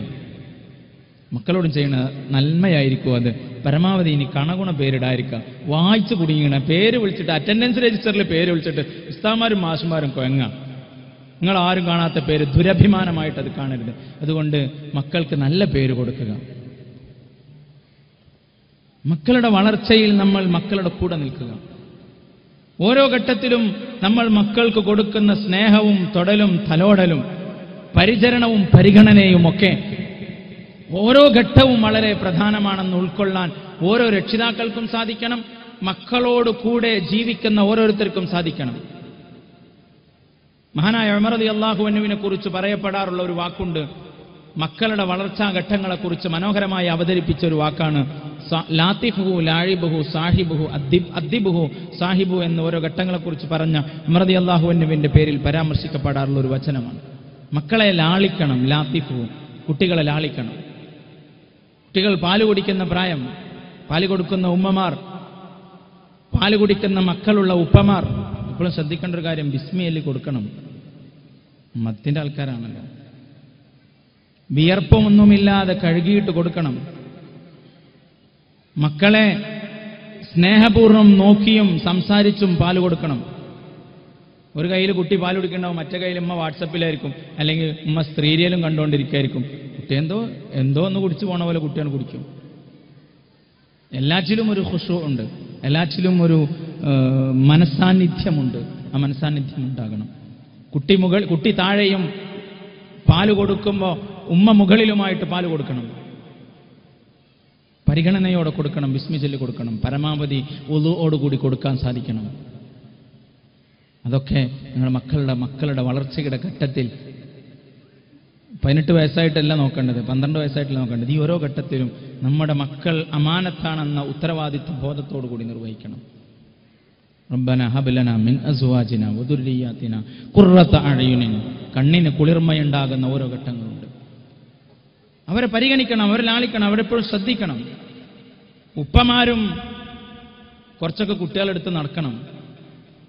കുറച്ച് മലമൂത്ര വിസർജനമൊക്കെ മേത്തായിക്കോട്ടെ, തുണിയിലും കുപ്പായത്തിലൊക്കെ ആയിക്കോട്ടെ. കുറച്ച് മൂത്രമൊക്കെ തുടക്കാൻ നമ്മളും പഠിക്കണം. എൻ്റെ മുന്നിലിരിക്കുന്ന ആണുങ്ങളോടും ആണ് പറയണത്. പെണ്ണുങ്ങൾക്ക് സന്തോഷം ഉണ്ടാവും, എന്നാലും ഇത് പരമാവധി നമ്മളിതൊക്കെ ചെയ്തു പഠിക്കണം. എന്തിനാണ്? ഭാര്യയെ സന്തോഷിപ്പിക്കാൻ വേണ്ടി മാത്രമല്ല, സന്തോഷിക്കാൻ നമ്മളെ പെണ്ണുങ്ങളല്ല, അവർക്ക് സന്തോഷിച്ചൂടെ? മക്കളോടൊരു ആത്മബന്ധമുണ്ടാകുന്നതിൽ അതൊക്കെ ഒരു ഘടകമാണ്. സ്നേഹബന്ധമുണ്ടാകുന്നതിൽ മക്കളുടെ വളർച്ചയോടൊപ്പം നമുക്ക് വളരാൻ സാധിക്കണം. ലാഴിബുഹു, കുട്ടികളെ കളിപ്പിക്കണം. കുട്ടികളോടൊപ്പം നാട്ടിൽ നിങ്ങൾ മഹല്ല് പ്രസിഡന്റോ പഞ്ചായത്ത് പ്രസിഡന്റോ അല്ലെങ്കിൽ പ്രധാനമന്ത്രിയോ അല്ലെങ്കിൽ ഇതിലെ മെമ്പറോ ഒക്കെ ആയിരിക്കാം. പക്ഷെ കുട്ടിക്ക് വാപ്പയാണ്. കുട്ടിക്ക് നിങ്ങൾ വാപ്പയും കുട്ടിക്ക് നിങ്ങൾ ഉമ്മയുമാണ്. കുട്ടി നിങ്ങൾ മറ്റേ IT ഓഫീസറാണോ എന്നുള്ളതല്ല കുട്ടീൻ്റെ വിഷയം. കുട്ടിക്ക് നിങ്ങൾ ഉപ്പയാണ്, കുട്ടിക്ക് നിങ്ങൾ ഉമ്മയാണ്. കുട്ടിക്ക് ഒരു ഉപ്പയുടെയും ഉമ്മയുടെയുമാണ് ആവശ്യം. അതുകൊണ്ട് മക്കൾക്ക് വേണ്ടി സമയം ചെലവഴിക്കാൻ, അനിയന്മാർക്കും അനിയത്തിമാർക്കും വേണ്ടി സമയം ചെലവഴിക്കാൻ, അവരോട് സ്നേഹപുരസ്സരം പെരുമാറാൻ ഒരു കളിയുടെ ഒരു പ്രായമുണ്ട് മക്കളുടേത്. എല്ലാവരെയും കളിച്ചു വളരാനും ട്രയൽ ആൻഡ് എറർ എന്ന് പറയും, പരിശ്രമിച്ച് തെറ്റുപറ്റി അങ്ങനെ വളരാനുമുള്ള ഒരു അവസരം കൊടുക്കണം. നമ്മളൊക്കെ വലിയ ആൾക്കാരായപ്പോണ്ടായ ഒരു പ്രശ്നം, കുട്ടികൾക്ക് തെറ്റുപറ്റി വളരാനുള്ള അവസരം കുറഞ്ഞു എന്നുള്ളതാണ്. ഒന്ന് മുറ്റത്തേക്ക് ഇറങ്ങി 2 മണ്ണെടുക്കാൻ വയ്യ, ചുമരുമ പറ്റിക്കണ ചതുരം എടുത്തിട്ട് വായിലിടാൻ വയ്യ, ഒക്കെ ചെറിയ ചെറിയ കാര്യങ്ങൾ. ഒരു സ്ഥലത്ത് നമ്മളോട് ഇരുത്തും, കുറച്ചു നേരം കഴിഞ്ഞാൽ കുട്ടി അവിടെ നിന്ന് എണീക്കും. അപ്പം നമ്മൾ പോയിട്ട് അടിക്കും, എന്നോടല്ല ഞാൻ അവിടെ ഇരിക്കാൻ പറഞ്ഞു, അവിടെ ഇരിക്കടാന്ന് പറഞ്ഞിട്ട് നമ്മൾ തല്ലും കുട്ടിനെ പിടിച്ചിട്ട്.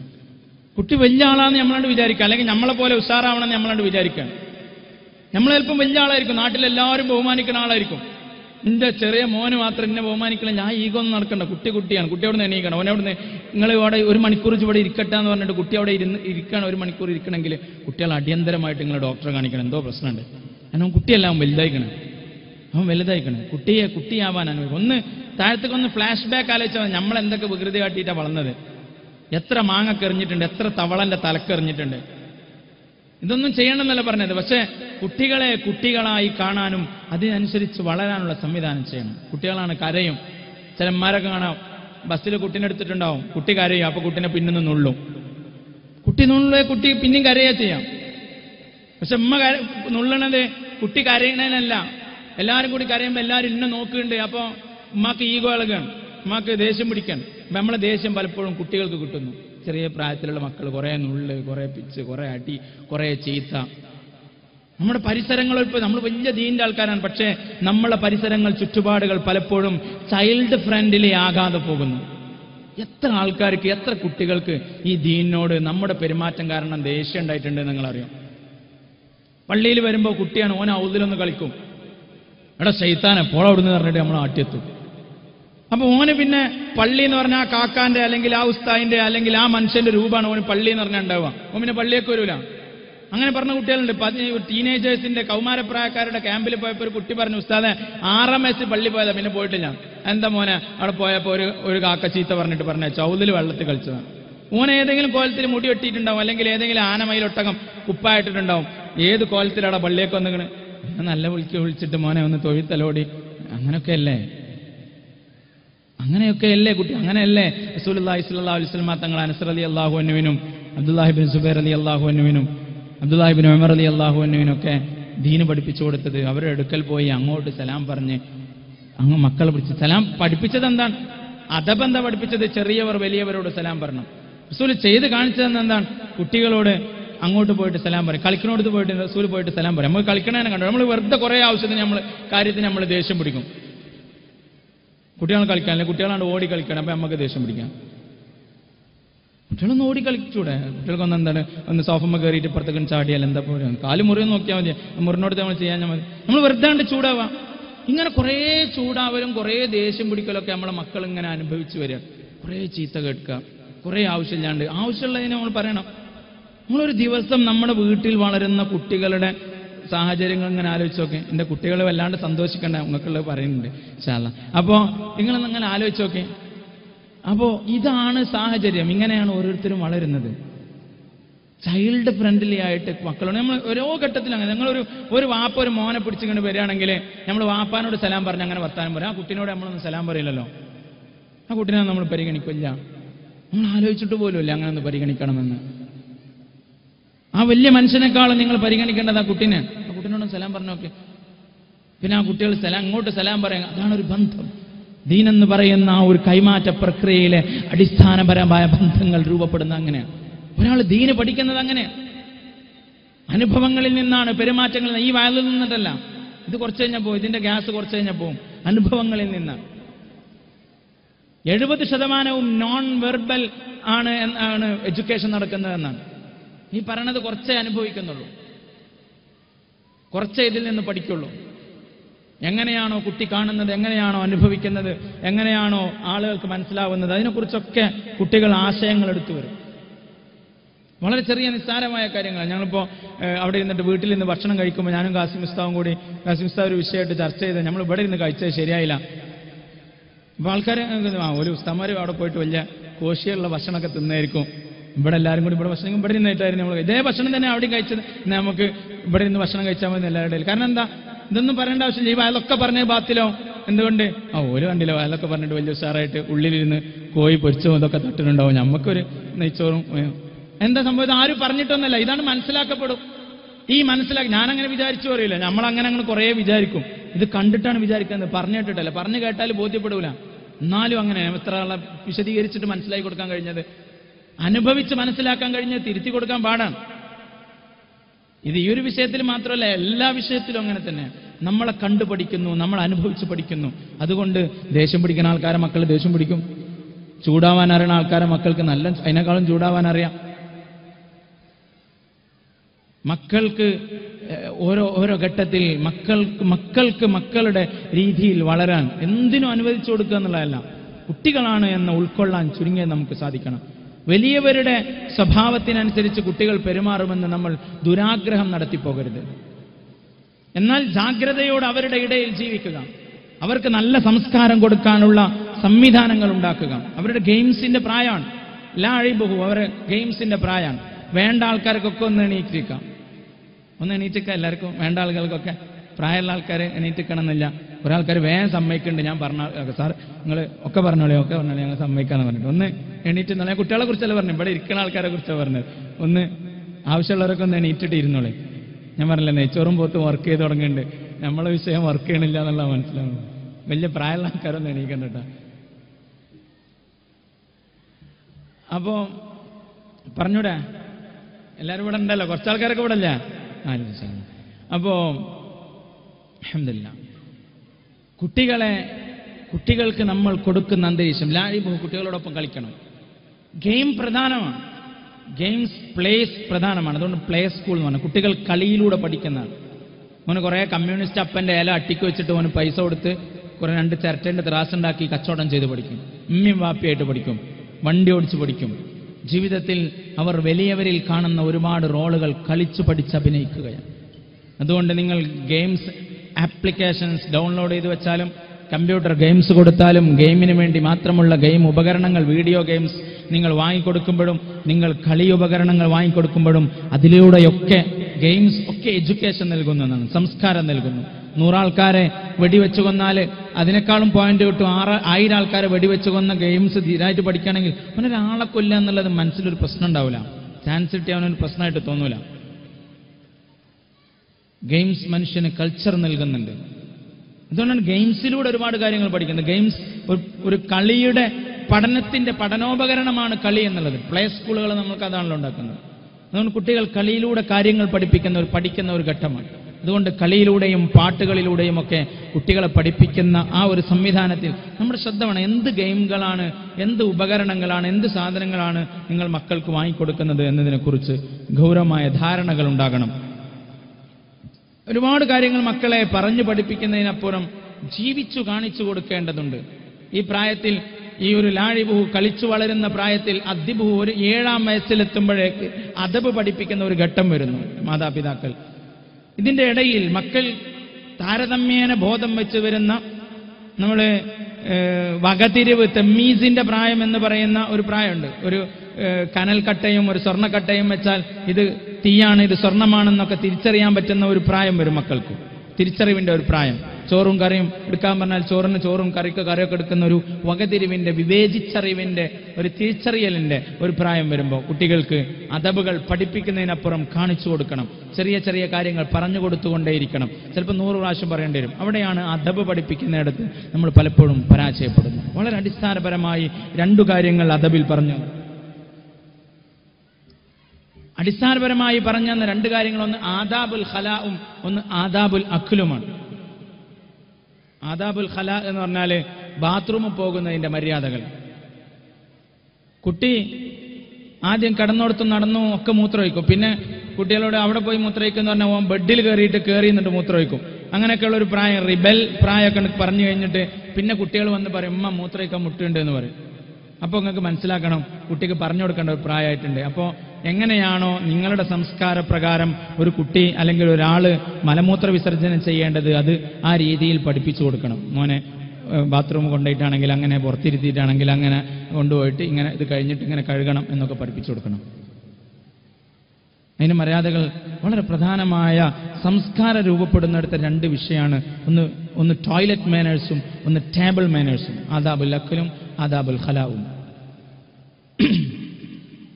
100 പ്രാവശ്യം പറഞ്ഞു കൊടുക്കേണ്ടി വരും. ചെരുപ്പ് ധരിക്കണം, തലമറക്കണം. നമ്മൾ 100 റുപ്യൻ്റെ പുലിമുരുകനൊക്കെ വാങ്ങിക്കൊടുത്തിട്ടുണ്ടാവും. പക്ഷെ 25 റുപ്യൻ്റെ ഒരു ചെറിയ ഹവായി ചെരുപ്പ് ബാത്റൂമിൽ വാങ്ങിട്ട് കൊടുക്കൂല. മോനെ എനിക്ക് ഉപയോഗിക്കാനുള്ള ചെരുപ്പ്, അവിടെ ഉമ്മാൻ്റെ പാളച്ചെരുപ്പ് ഇടണം കുട്ടി ഇടുകയാണെങ്കിൽ തന്നെ. നമ്മൾ വാങ്ങിക്കൊടുത്തിട്ടുണ്ടാവില്ല. കുട്ടിക്ക് അവന് ഒരു ചെരുപ്പ് വാങ്ങി കൊടുത്ത് അവനെ പഠിക്കും, അവനെ ഇടും, അവൻ ആ ചെരുപ്പിടും, ആ ചെരുപ്പിടാൻ റെഡിയാവും. അവനൊരു ചെരുപ്പ് വാങ്ങി കൊടുത്തിട്ടുണ്ടെങ്കിൽ, അല്ലെങ്കിൽ മോൾക്കൊരു ചെരുപ്പ് വാങ്ങി കൊടുത്തതിനെ ഇടും. ഞാൻ ചെരുപ്പ് ധരിക്കണം എന്നാണ്, ഞാൻ സൗകര്യം ചെയ്ത് കൊടുക്കണം, ഫെസിലിറ്റേറ്റ് ചെയ്ത് കൊടുക്കണം. പലിശ ഹറാമാണെന്ന് പറഞ്ഞ് വയലറിഞ്ഞിട്ട് മാത്രം കാര്യമില്ല. ഒരു പലിശ രഹിത സംവിധാനം ഉണ്ടാക്കിയാൽ മാലിൽ ഉണ്ടാക്കിയിട്ട് വയലറിയും, വയലറിയാൻ സുഖമാണ്. അപ്പോൾ ഇതിന് മര്യാദകൾ പഠിപ്പിച്ചു കൊടുക്കുക, ബാത്റൂം മാനേഴ്സ് പഠിപ്പിച്ചു കൊടുക്കണം.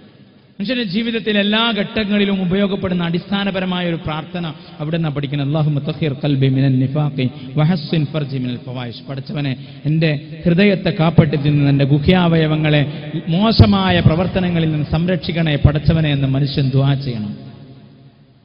മക്കൾക്ക്, നമുക്കും ഏറ്റവും കൂടുതൽ പ്രൊട്ടക്ഷൻ ആവശ്യമുള്ളൊരു വിഷയമാണ്. ഏറ്റവും കൂടുതൽ മനുഷ്യർ ഇന്ന് പരീക്ഷിക്കപ്പെടുന്നത് ലൈംഗികതയുടെ വിഷയത്തിലാണ്.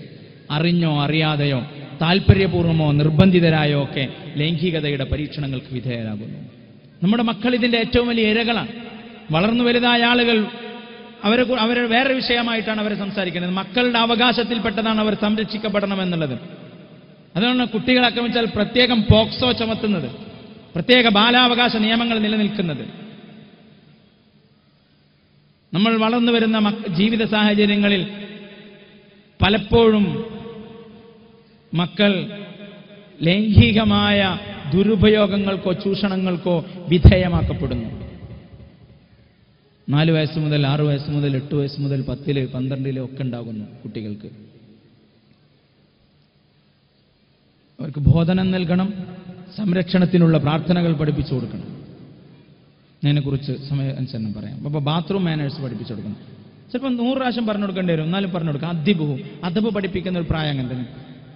ക്ഷമയോടുകൂടി ദേഷ്യം പിടിക്കാണ്ട് പറഞ്ഞു മനസ്സിലാക്കി കൊടുക്കുക. ഇതാണ് റസൂലിന് ഇഷ്ടമെന്നോ, ഇതാണ് റസൂലുള്ളാഹി സ്വല്ലല്ലാഹു അലൈഹി വസല്ലം തങ്ങളുടെ വഴിയെന്നൊക്കെ ഒഴുക്കൻ മട്ടിൽ പറഞ്ഞു കൊടുക്കുക. വല്ലാണ്ട് ഉപദേശിക്കണ്ട. രണ്ടാമതൊന്നാണ് ആദാബുൽ അക്കൽ. മുഅ്മിന് ഭക്ഷണം കഴിക്കുന്ന പോലെ ഭക്ഷണം കഴിക്കാൻ പഠിക്കണം. ഭക്ഷണത്തെ ബഹുമാനിക്കുക.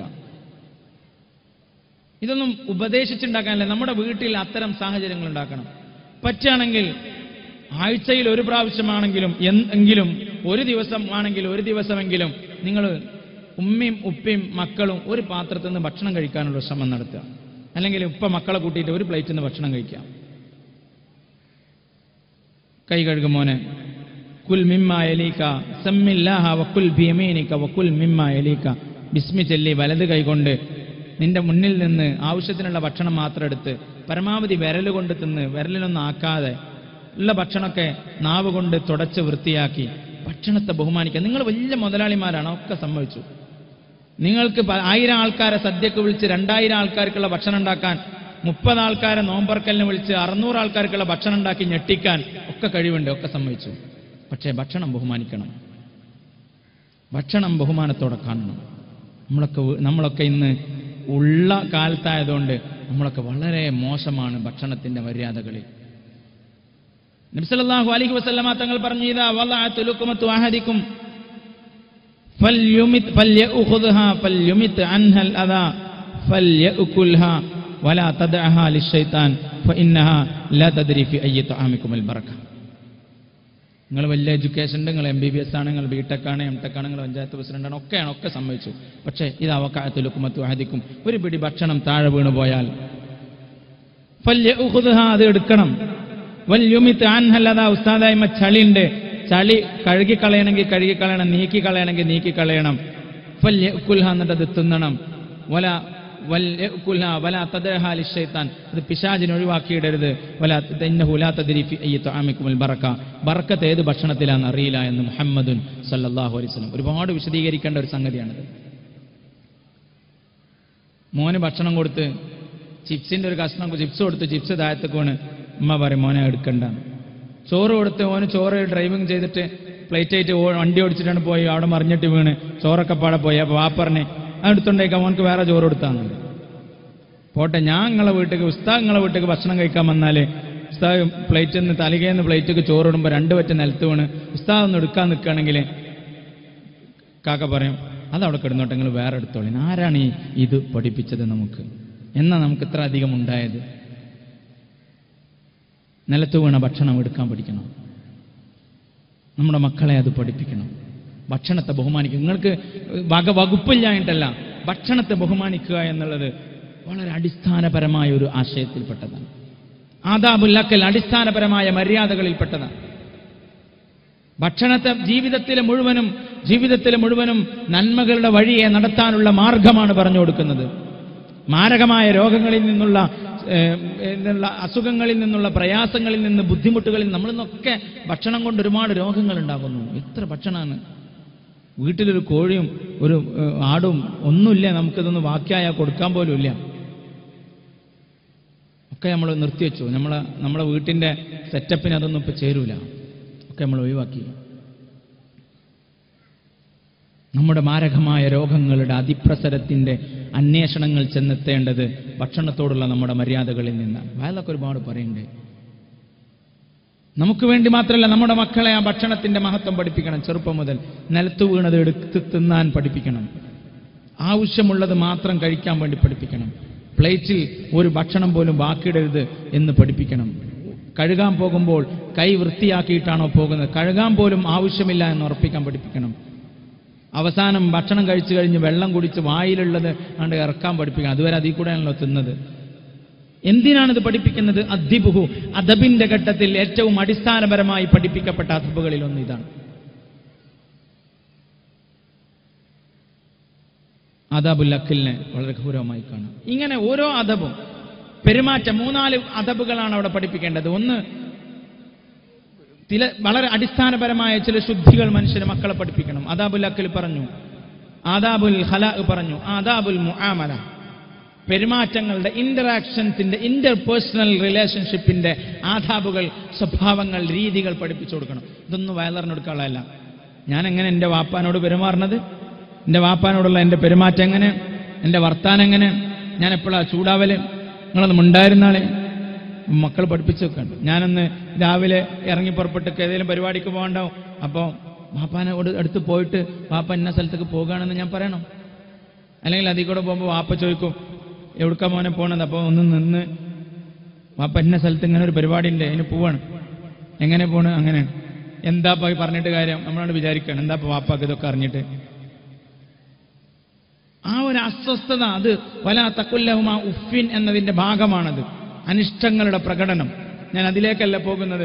പക്ഷേ ഇതൊക്കെ ആദാബുൽ മുആമല, പ്രായമുള്ള ആളുകളോട്, വയസ്സായ ആൾക്കാരോട്, രോഗമുള്ള ആളുകളോട്, ഉമ്മ, ഉപ്പ, മക്കള്, ജ്യേഷ്ഠാനുജ സഹോദരന്മാർ, ഒപ്പം ജീവിക്കുന്ന ആളുകൾ, വീട്ടിലേക്ക് എന്തെങ്കിലും ചോദിച്ചു വരുന്ന യാചകന്മാർ, പലതരക്കാരായ ആളുകളോടൊക്കെ ഏത് രീതിയിൽ മുആമലത്ത് എങ്ങനെയാണ്, മുആമലത്ത് എങ്ങനെയാണ്? കുട്ടികളെ ചെറുപ്പം മുതൽ അങ്ങനെ പഠിക്കാം. മൂപ്പര് ഒന്നിനും കൊള്ളാത്ത ഒരാളാണ്, അപ്പം നമ്മൾ ആട്ടി വിടുകയാണ്, വർത്താനം പറയുമ്പോൾ ചീത്തറിഞ്ഞിട്ട് വിടുകയാണ്. പ്രായമുള്ള ആളുകളെ ചില സമുദായങ്ങളിൽ പണ്ടുകാലങ്ങളിൽ വിളിക്കപ്പെട്ട ചില ജാതികളിൽപ്പെട്ട ആളുകളായതിൻ്റെ പേരിൽ, അവർ അധസ്ഥിതരായും പിന്നോക്കക്കാരായും കണക്കാക്കപ്പെട്ടതിൻ്റെ പേരിൽ, അവർ പലപ്പോഴും നമ്മുടെ വീടുകളിൽ പണിക്ക് വന്നിരുന്ന ആളുകളായതിൻ്റെ പേരിൽ നമ്മുടെ മക്കളും അവിടെ 80 വയസ്സായ ആളെ കയറിയിട്ട് അവൻ്റെ പേരെ വിളിക്കാം. മാ അക്രമ ശാബുൻ ശൈഖൻ ലിസിന്നിഹി ഇല്ലാ ഖയ്യലല്ലാഹു ലഹു മൻ യുക്രിമുഹു ഫി സിന്നിഹി എന്നാണ് റസൂലുള്ളാഹി സ്വല്ലല്ലാഹു അലൈഹി വസല്ലം തങ്ങൾ പഠിപ്പിച്ചത്. അപ്പോൾ ആദാബുൽ മുആമല, അതിനെക്കുറിച്ച് പറയുകയാണെങ്കിലും ഒരുപാട് വിഷയങ്ങളെ കുറിച്ച് പറയുന്നത്. ആദാബുൽ മുആമല നമ്മളുടെ പെരുമാറ്റങ്ങളിൽ നാം പഠിക്കുന്നു. ഉസ്താദിനോട് നമ്മൾ എങ്ങനെ പെരുമാറണം, മാഷിനോട് എങ്ങനെ പെരുമാറണം. പല ആൾക്കാരും നമ്മളൊക്കെ ഇന്നൊക്കെ സ്കൂളുകളിൽ, കലാലയങ്ങളിൽ അനുഭവിക്കുന്ന വലിയൊരു പ്രശ്നം എന്താ? മിക്കവാറും നമ്മുടെ സ്കൂളുകളിൽ പഠിപ്പിക്കുന്ന മറ്റ് അധ്യാപകർ പോലും പറയാറ്, നിങ്ങളെ കുട്ടികളെ ഏറ്റവും അടക്കുന്നത്. ഈ മദ്രസയും പള്ളിയും സൗകര്യങ്ങളും കലാലയങ്ങളും ഇഷ്ടംപോലെ കോളേജ്, ഇതൊക്കെ ഉണ്ടായതിൻ്റെ ഫലങ്ങൾ എന്താണ്? ഈ മദ്രസ പഠനങ്ങളും സംവിധാനങ്ങളും ഇതൊന്നും ക്യാരക്ടർ ബിൽഡിങ്ങിൽ, സ്വഭാവ രൂപീകരണത്തിൽ ഇതൊന്നും സ്വാധീനം ചെലുത്തുന്നില്ല. കാരണം എന്താണ്? കുടുംബാന്തരീക്ഷങ്ങൾ. ആകെ അരമണിക്കൂർ കിട്ടുന്നുണ്ടോ എന്നറിയില്ല. എപ്പോഴാണ് മദ്രസ നടക്കണേ? മിക്കവാറും നാട്ടിലെ മദ്രസ, ഇവിടുത്തെ മദ്രസ എങ്ങനെയെന്ന് അറിയില്ല. എൻ്റെ നാട്ടിലൊക്കെ മദ്രസ നടക്കണേ, എൻ്റെ മോൻക്ക് എപ്പോഴാണോ പോകാൻ തോന്നുന്നത് അപ്പം മുതൽ എൻ്റെ മോൻ്റെ സ്കൂളിൻ്റെ ബസ് എപ്പോഴാണ് വരിക, അപ്പം വരെയുള്ള സമയത്തിൻ്റെ ഇടയിലാണ് മദ്രസ നടക്കുക. അതിൻ്റെ ഇടയിൽ എൻ്റെ മോന് 7:10 പോകാൻ തോന്നിയെങ്കിൽ ഉസ്താദ് എന്തേടാ നേരം വൈകിയെന്ന് വെച്ചാൽ നാളെ ഞാനും പോകും മോൻ്റെ കൂടെ. എന്താ നിങ്ങളിപ്പോൾ അങ്ങനെയൊക്കെ ചോദിക്കാനായോ? ഉസ്താദ് പറയാം, ഞാൻ ചോദിക്കും, ഞാൻ ഏരക്ക് വന്നോണ്ട്, എന്നാലും കുഴപ്പമില്ല. ആ ഒരു രീതിയിലാണ്. ആകെ അരമണിക്കൂർ. ഇതിൻ്റെ ഇടയിൽ ഇപ്പം എന്താ പഠിപ്പിച്ചു കൊടുക്കുക? ബാക്കി 23.5 മണിക്കൂറും നമ്മുടെ ഇടയിൽ ജീവിക്കുകയാണ്. കുളപ്പുറത്തെത്തിയിട്ടുണ്ടാവുള്ളൂ. ഇതാ കുന്നുംപുറത്തെത്തിന്ന് നമ്മൾ വണ്ടിയിൽ നിന്ന് വിളിച്ചറിയാം. അപ്പം മോന് പറയും കുളപ്പുറത്തിനും കുന്നുംപുറം എന്ന് പറയാമെന്ന് ഒന്നെങ്കിൽ മോൻ മനസ്സിലാക്കും, അല്ലെങ്കിൽ കുളപ്പുറത്ത് എത്തിയാ കുന്നുംപുറത്ത് എത്തിയെന്ന് പറയാമെന്ന് മനസ്സിലാക്കും. നമ്മൾ ഇതിങ്ങനെ പഠിക്കുന്നുണ്ട്.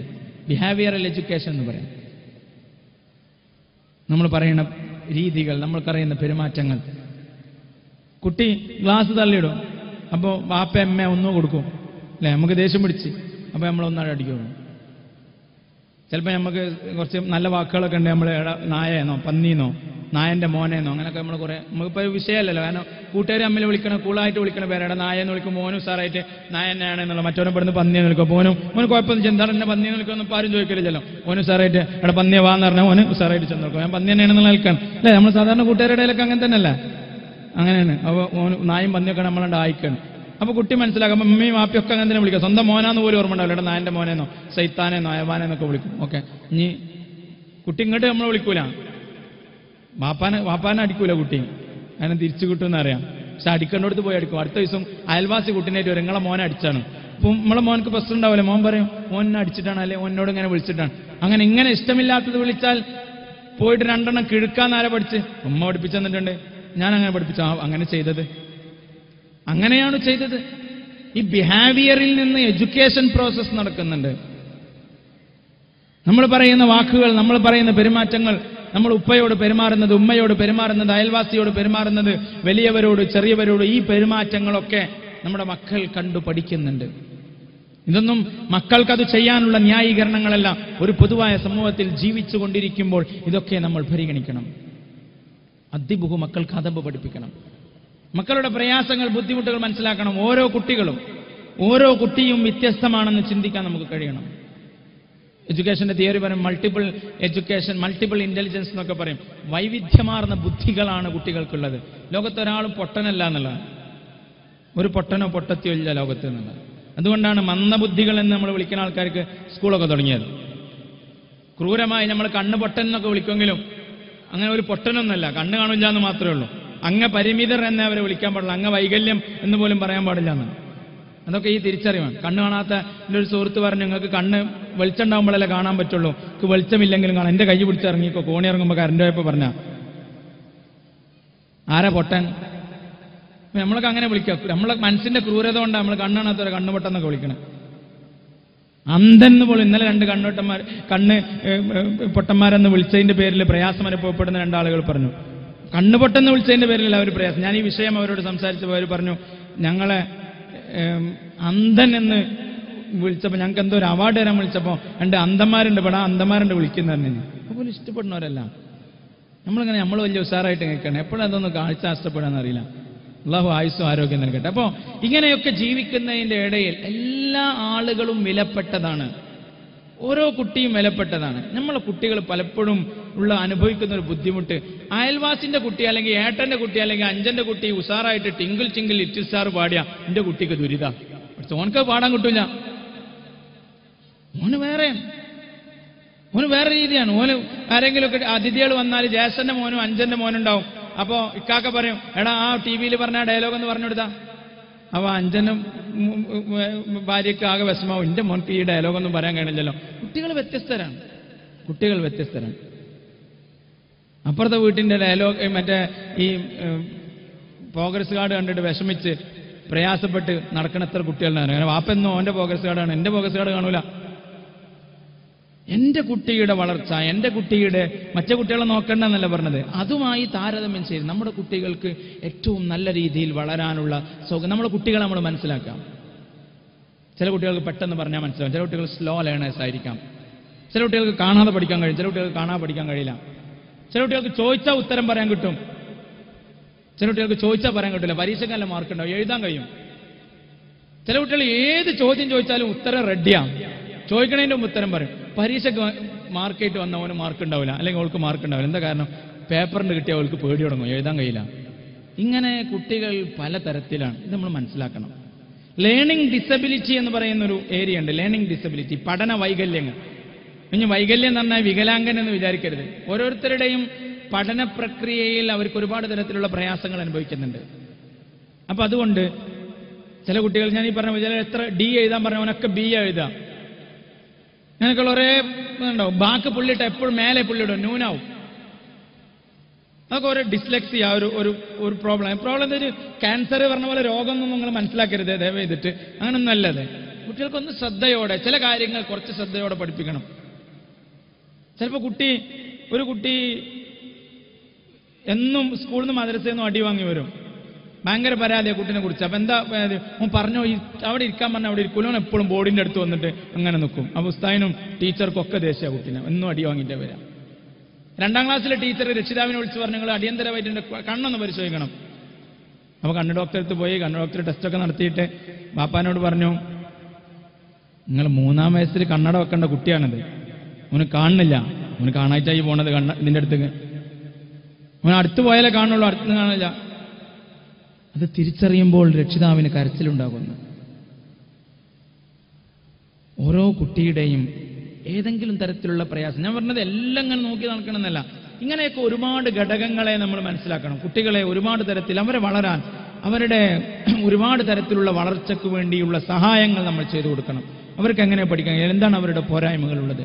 കുറേ സാധനങ്ങളുണ്ട് വാങ്ങിക്കൊടുക്കുക എന്നുള്ളതല്ല, കുറേ മൂലക്കെട്ട് ചവിട്ടിക്കൂട്ടുക എന്നുള്ളതല്ല, കുറേ ചീത്ത പറയുക എന്നുള്ളതല്ല. രക്ഷാകർത്തൃത്വം എന്നത് പിതാവാവുക. നമ്മുടെ മക്കൾ അവരെന്നും ഉപകാരപ്പെട്ടതാണെങ്കിൽ അവർക്ക് വേണ്ടി ഒരുപാട് കാര്യങ്ങൾ ചെയ്യണം. ഇബ്രാഹിം നബി അലൈഹി സ്വലാം ചെയ്ത പോലെ പ്രാർത്ഥനയോട് അവരുടെ പിന്നാലെ കൂടണം. ഉമ്മമാർക്ക് ഇതിന് വലിയ ഉത്തരവാദിത്വമുണ്ട്. ഉപ്പമാർക്ക് ചില്ലറ ഉത്തരവാദിത്വം എന്നല്ല ഞാൻ പറഞ്ഞത്. കാരണം ഉമ്മ വളർത്തിയ മക്കളാണ് മഹാന്മാരായത്. ഏത് മഹാന്മാരുടെ ജീവിതത്തിലും, മിക്കവാറും മഹാന്മാരായ ആളുകളുടെ ജീവിതത്തിലൊക്കെ അവരുടെ ജീവചരിത്രം പറയുന്നിടത്തൊരു വാക്ക് കാണാം, തൂഫി അബൂഹു വഹുവ ഫീ സിഗരി സിന്നിഹി വറബ്ബതുഹു ഉമ്മുഹു എന്ന് കാണാം. വാപ്പ ചെറുപ്പത്തിലേ മരിച്ചു, ഉമ്മയാണ് വളർത്തിയത്. മഹാനായ യഹ്യ ഇബ്നു ശറഫ് നബവി റളിയല്ലാഹു അൻഹു ഉമ്മാനെ കുറിച്ചുള്ള കഥ നമ്മൾ വായിക്കുന്നു. മഹാനായ മുഹ്യിദ്ദീൻ ഷെയ്ഖ് അബ്ദുൽ ഖാദിർ ജീലാനി ഖദ്ദസല്ലാഹു സിറൽ അസീസ് ഉമ്മ സത്യം പറയാൻ പറഞ്ഞ കഥകൾ വായിക്കുന്നു. ഉമ്മ വളർത്തിയ മക്കളൊക്കെ അങ്ങനെ. ഖുർആനിൽ തന്നെ പറയുന്നുണ്ട്, റബ്ബിന്നി അസ്കൻതു ദുർരിയതി ഫീ വാദിൻ ഗൈരി ദി സറൈൻ. മഹാനായ ഇബ്രാഹിം നബി അലൈഹി സ്വലാം ആജറ ബീവിനെയും ഇസ്മായിൽ നബി അലൈഹി സ്വലാമിനെ കൊണ്ടുവന്നിട്ട് റബ്ബിന്നി അസ്കൻതു ദുർരിയതി ഫീ വാദിൻ ഗൈരി ദി സറൈൻ, ഒരു കൃഷിയില്ലാത്ത വരണ്ടുണങ്ങിയ ഭൂമി, മക്ക അങ്ങനെയായിരുന്നു, അവിടെ കൊണ്ടാക്കിപ്പോയി. ആജറ ബീവി സഫ മർവന്റെ ഇടയിൽ ഓടി നടന്നു. ഇസ്മായിൽ അലൈഹി സ്വലാം കാലിട്ടടിച്ചെടുത്ത് സംബന്ധം നടന്നു. വർഷങ്ങൾക്ക് ശേഷം ഇബ്രാഹിം നബി അലൈഹി സ്വലാം തിരിച്ചു വന്നിട്ട് പറയാണ്, ഉമ്മാന്റെ അടുത്ത് പോയിട്ട് പറയാൻ, മോനോട് പറയാം, വാപ്പ നോക്കിയിട്ടില്ല, കൊണ്ടുവന്നാക്കി പോയതാ, നോക്കണ്ടെന്നല്ല ഈ പറഞ്ഞത്. ഉമ്മ വളർത്തിയ മകന്റെ മഹത്വം പറയാൻ വേണ്ടി മാത്രമാണ്. മോനെ അന്ന അർക്കാനാ പഠിച്ചോൻ പറഞ്ഞെന്ന് പറഞ്ഞു. യാ അബതി ഫഅൽ മാ തുഅ്മർ സതജ്ദുനി ഇൻഷാ അല്ലാഹു മിനസ് സാബിരീൻ. എവിടെയായിരുന്നു നിങ്ങൾ ഇത്ര കാലം നല്ല നോക്കിയത്? നമ്മുടെ നാട്ടിൻപുറങ്ങളിൽ ഒരു സമാനമായ സാഹചര്യമുണ്ട്. കുടുംബത്തിന് അന്നം തേടി പോകുന്ന ഒരു സാഹചര്യമുണ്ട്. ഉമ്മാരെ ഭീഷണിയുടെ നടുവിൽ മിക്കവാറും മക്കൾ ഉമ്മമാരെ ഭീഷണിപ്പെടുത്തുന്നു. ഉമ്മമാർക്ക് മക്കളെ പേടിയാണ്. മക്കൾ എന്തു ചെയ്യുമെന്നറിയാത്തപ്പോൾ എൻ്റെ പ്രിയപ്പെട്ട മക്കളെ, ഉമ്മമാരോട് നിങ്ങൾ ചേർന്ന് നിൽക്കണം എന്നാണ് ഞാൻ അടുത്ത് പറയാൻ പോകുന്നത്. ഉമ്മമാരെ, നിങ്ങൾ മക്കളെ ഭയപ്പെടേണ്ടവരല്ല, മക്കളെ പേടിക്കേണ്ടവരല്ല. മക്കളെ അവർക്ക് സംസ്കാരം നൽകേണ്ടവരാണ്. അവർക്ക് ഈ ദുനിയാവും ആഖിറവും നിങ്ങളാണ് കൊടുക്കേണ്ടത്. നിങ്ങളുടെ കാലടിയിൽ നിന്നാണ് അവർക്ക് സ്വർഗം ലഭിക്കേണ്ടത്. അങ്ങനെ സ്നേഹിച്ചു നിൽക്കാൻ, ഉമ്മയോട് അടുത്തു നിൽക്കാൻ മക്കൾക്ക് പ്രാപ്തരാകണം. സാഹിബുഹു, ഇനി ഒരു ഘട്ടം വരുമ്പോൾ മക്കൾക്ക് നിങ്ങൾ സുഹബത്ത് കൊടുക്കണം. മക്കളുടെ നല്ല ഫ്രണ്ട്സ് ആവണം. നിങ്ങൾ ഫ്രണ്ട്സ് ആവാന്ന് പറഞ്ഞാല് ന്യൂജന്റെ ഭാഷയിൽപ്പെട്ട ഫ്രണ്ട്സ് അല്ല. നബിക്ക് സഹാബത്ത് സഹാബയാണ്, കൂടെയുള്ള കമ്പാനിയൻസാണ്. നല്ല കമ്പാനിയനാകണം. ഏതു കാര്യവും ഒന്ന് പറയാവുന്ന നബി സല്ലല്ലാഹു അലൈഹി വസല്ലം തങ്ങളുടെ അടുക്കൽ വന്നിട്ടാണ് ഒരു സഹാബി പറഞ്ഞത്, നബി എനിക്ക് വ്യഭിചരിക്കണം എന്ന് പറഞ്ഞത്. എനിക്ക് വ്യഭിചരിക്കണം, അത് നബിയോട് വന്നിട്ടാണ് പറയുന്നത്. കമ്പാനിയൻസ് വന്ന് പറയുന്നത്, സഹാബികൾ വന്ന് പറയുന്നത്. അങ്ങനെ പറയാൻ മക്കൾക്ക് സാധിക്കണം. സാഹിബുഹു, എൻ്റെ പ്രിയപ്പെട്ട മക്കളെ, നിങ്ങൾ ഉമ്മയോടും ഉപ്പയോടും ചേർന്ന് നിൽക്കണം. നമ്മൾ വല്ലാത്തൊരു ലോകത്ത് ജീവിക്കുന്നു. ഉമ്മയിൽ നിന്ന് അകലുമ്പോഴാണ് പലപ്പോഴും പല റാക്കറ്റുകളിലും പല പ്രശ്നക്കാരുടെ അടുത്തും പലരും നമ്മെ അകറ്റാൻ ശ്രമിക്കുന്നത്. ഉപ്പമാർ മക്കൾക്ക് പരിഗണനകൾ കൊടുക്കാതിരിക്കുമ്പോൾ, മാതൃത്വം പോലും, ആ ഒരു പിതൃത്വം പോലും നഷ്ടപ്പെടാൻ, മക്കളെ കിണറ്റിലെറിഞ്ഞ് ആത്മഹത്യ ചെയ്യുന്നു, അല്ലെങ്കിൽ ആരെങ്കിലും കൂടെ ഓടിപ്പോകുന്നു, ആ ഒരു നല്ല മാതൃത്വം പോലും നഷ്ടപ്പെടുകയാണ്. മക്കൾക്ക് പരിഗണന കൊടുക്കുന്ന ഒരു കാലുണ്ടെങ്കിൽ മക്കൾ ഇങ്ങോട്ട് ചേർന്ന് വരും. അങ്ങനല്ലോ ചെറുപ്പത്തിൽ മക്കൾക്ക് നമ്മളോട് ഒരുപാട് കാര്യങ്ങൾ പറയണ്ടാവും. ഒപ്പം ഇരിക്കുന്ന കുട്ടീൻ്റെ പെൻസിൽ പൊട്ടിയതും ടീച്ചർ നോക്കിയതും വണ്ടി അങ്ങനെ പോകുമ്പോൾ അപ്പുറത്തെ പറമ്പിൽ തേങ്ങ വീണതും, അങ്ങനെ കുട്ടികൾ വളരെ സ്വീറ്റ് നത്തിങ്സ് എന്ന് പറയും ഇംഗ്ലീഷിലതിന്, സ്വീറ്റ് നത്തിങ്സ്, ഒന്നുമില്ലാത്ത മധുരമായ കാര്യങ്ങൾ കുട്ടികൾ ഇങ്ങനെ പറയും വന്നിട്ട്. അപ്പം നമ്മൾ അല്ലെങ്കിൽ നമ്മൾ ചർച്ച കാണുമായിരിക്കും, ഒരുപാട് വിഷയങ്ങൾ നമുക്ക് എന്നും വിവാദം, ഒരുപാട് ചർച്ചകളൊക്കെ കേൾക്കാണ്ട് ഏത് ചാനലിലാണ് കാണാമെന്ന് തന്നെ നമുക്ക് തന്നെ അറിയില്ല. അങ്ങനെ ഇരുന്നിട്ട് നമ്മൾക്ക് ഭയങ്കര തിരക്കിലാണ്, വീട്ടിൽ വന്നാലും തിരക്കിൽ. ഞാനൊരു കുട്ടി ഉമ്മയോട് ചോദിച്ചത്, ഉമ്മയോടും ചോദിച്ചത്, നിങ്ങൾക്കൊക്കെ ഓരോ മണിക്കൂറിന് എത്ര ശമ്പളം? അപ്പം ഉമ്മ കണക്കൂട്ടിയിട്ട് പറഞ്ഞെടുത്ത് എൻ്റെ ഒരു മണിക്കൂറിൻ്റെ ശമ്പളം 500 റുപ്യാണ്, ബാപ്പാക്ക് 1000 റുപ്യാണ്.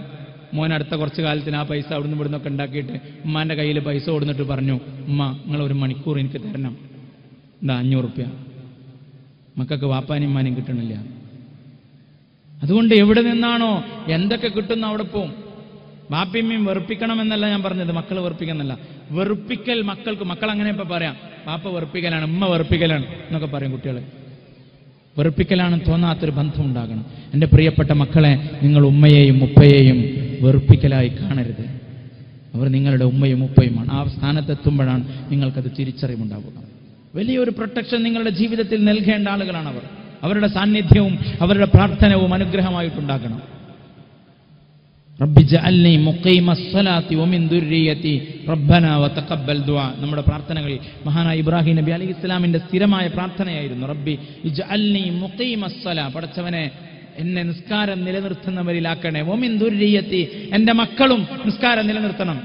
7 വയസ്സാകുമ്പോൾ മക്കളെ നിസ്കരിക്കാൻ കൽപ്പിക്കണം. മുറു ഔലാദക്കും വഹും 7 സിനീൻ, 7 വയസ്സാകുമ്പോൾ മക്കളെ നിസ്കരിക്കാൻ പഠിപ്പിക്കണം. ആ പിന്നെ ഒന്നും പറയുന്നില്ല, എല്ലാ സാധനങ്ങളും വാങ്ങിക്കൊടുക്കും, എല്ലാ സൗകര്യമുണ്ട്, വീടുണ്ട്, ഇതൊക്കെ ഉണ്ട്.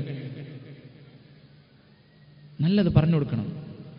10 വയസ്സായാൽ അവർ അതിൻ്റെ പേരിൽ ശിക്ഷണം നടത്തണമെന്ന് മുഹമ്മദുൻ സല്ലല്ലാഹു അലൈഹി വസല്ലം. അവരെ നിങ്ങൾ വിശ്വസിക്കുന്ന ആചാരങ്ങളിലേക്ക്, അനുഷ്ഠാനങ്ങളിലേക്ക്, സ്വഭാവങ്ങളിലേക്ക് അവരെ നിങ്ങൾ വഴി നടത്തണം. അവർക്ക് ഏറ്റവും നല്ല കൂട്ടുകാരാവണം, അവർക്ക് രക്ഷകരായിട്ട് നിൽക്കണം.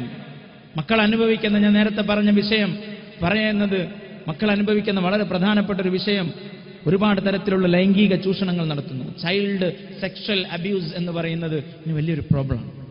എല്ലാ കുട്ടികളെയും എല്ലാവരും പീഡിപ്പിച്ചുകൊണ്ടിരിക്കുകയാണെന്നുള്ളതല്ല, പക്ഷേ നമ്മുടെ കുട്ടികൾ ഒരുപാട് തരത്തിൽ, നിങ്ങൾ അവരിൽ നിന്ന് അകലെയാണ്, അവരെ നോക്കാൻ നമുക്ക് നേരമില്ല. നമ്മുടെ വീടുകളിൽ അവരുമായിട്ട് തുറന്ന സംസാരങ്ങൾ നടക്കുന്നില്ല. ഉമ്മയോട് മകനും ചേർന്ന് നിൽക്കുന്നില്ല, മകൻ ഉമ്മയെ മക്കൾ ചേർത്ത് നിർത്തിയിട്ടുമില്ല, ഉമ്മ മക്കളെ ചേർത്ത് നിർത്തിയിട്ടുമില്ല.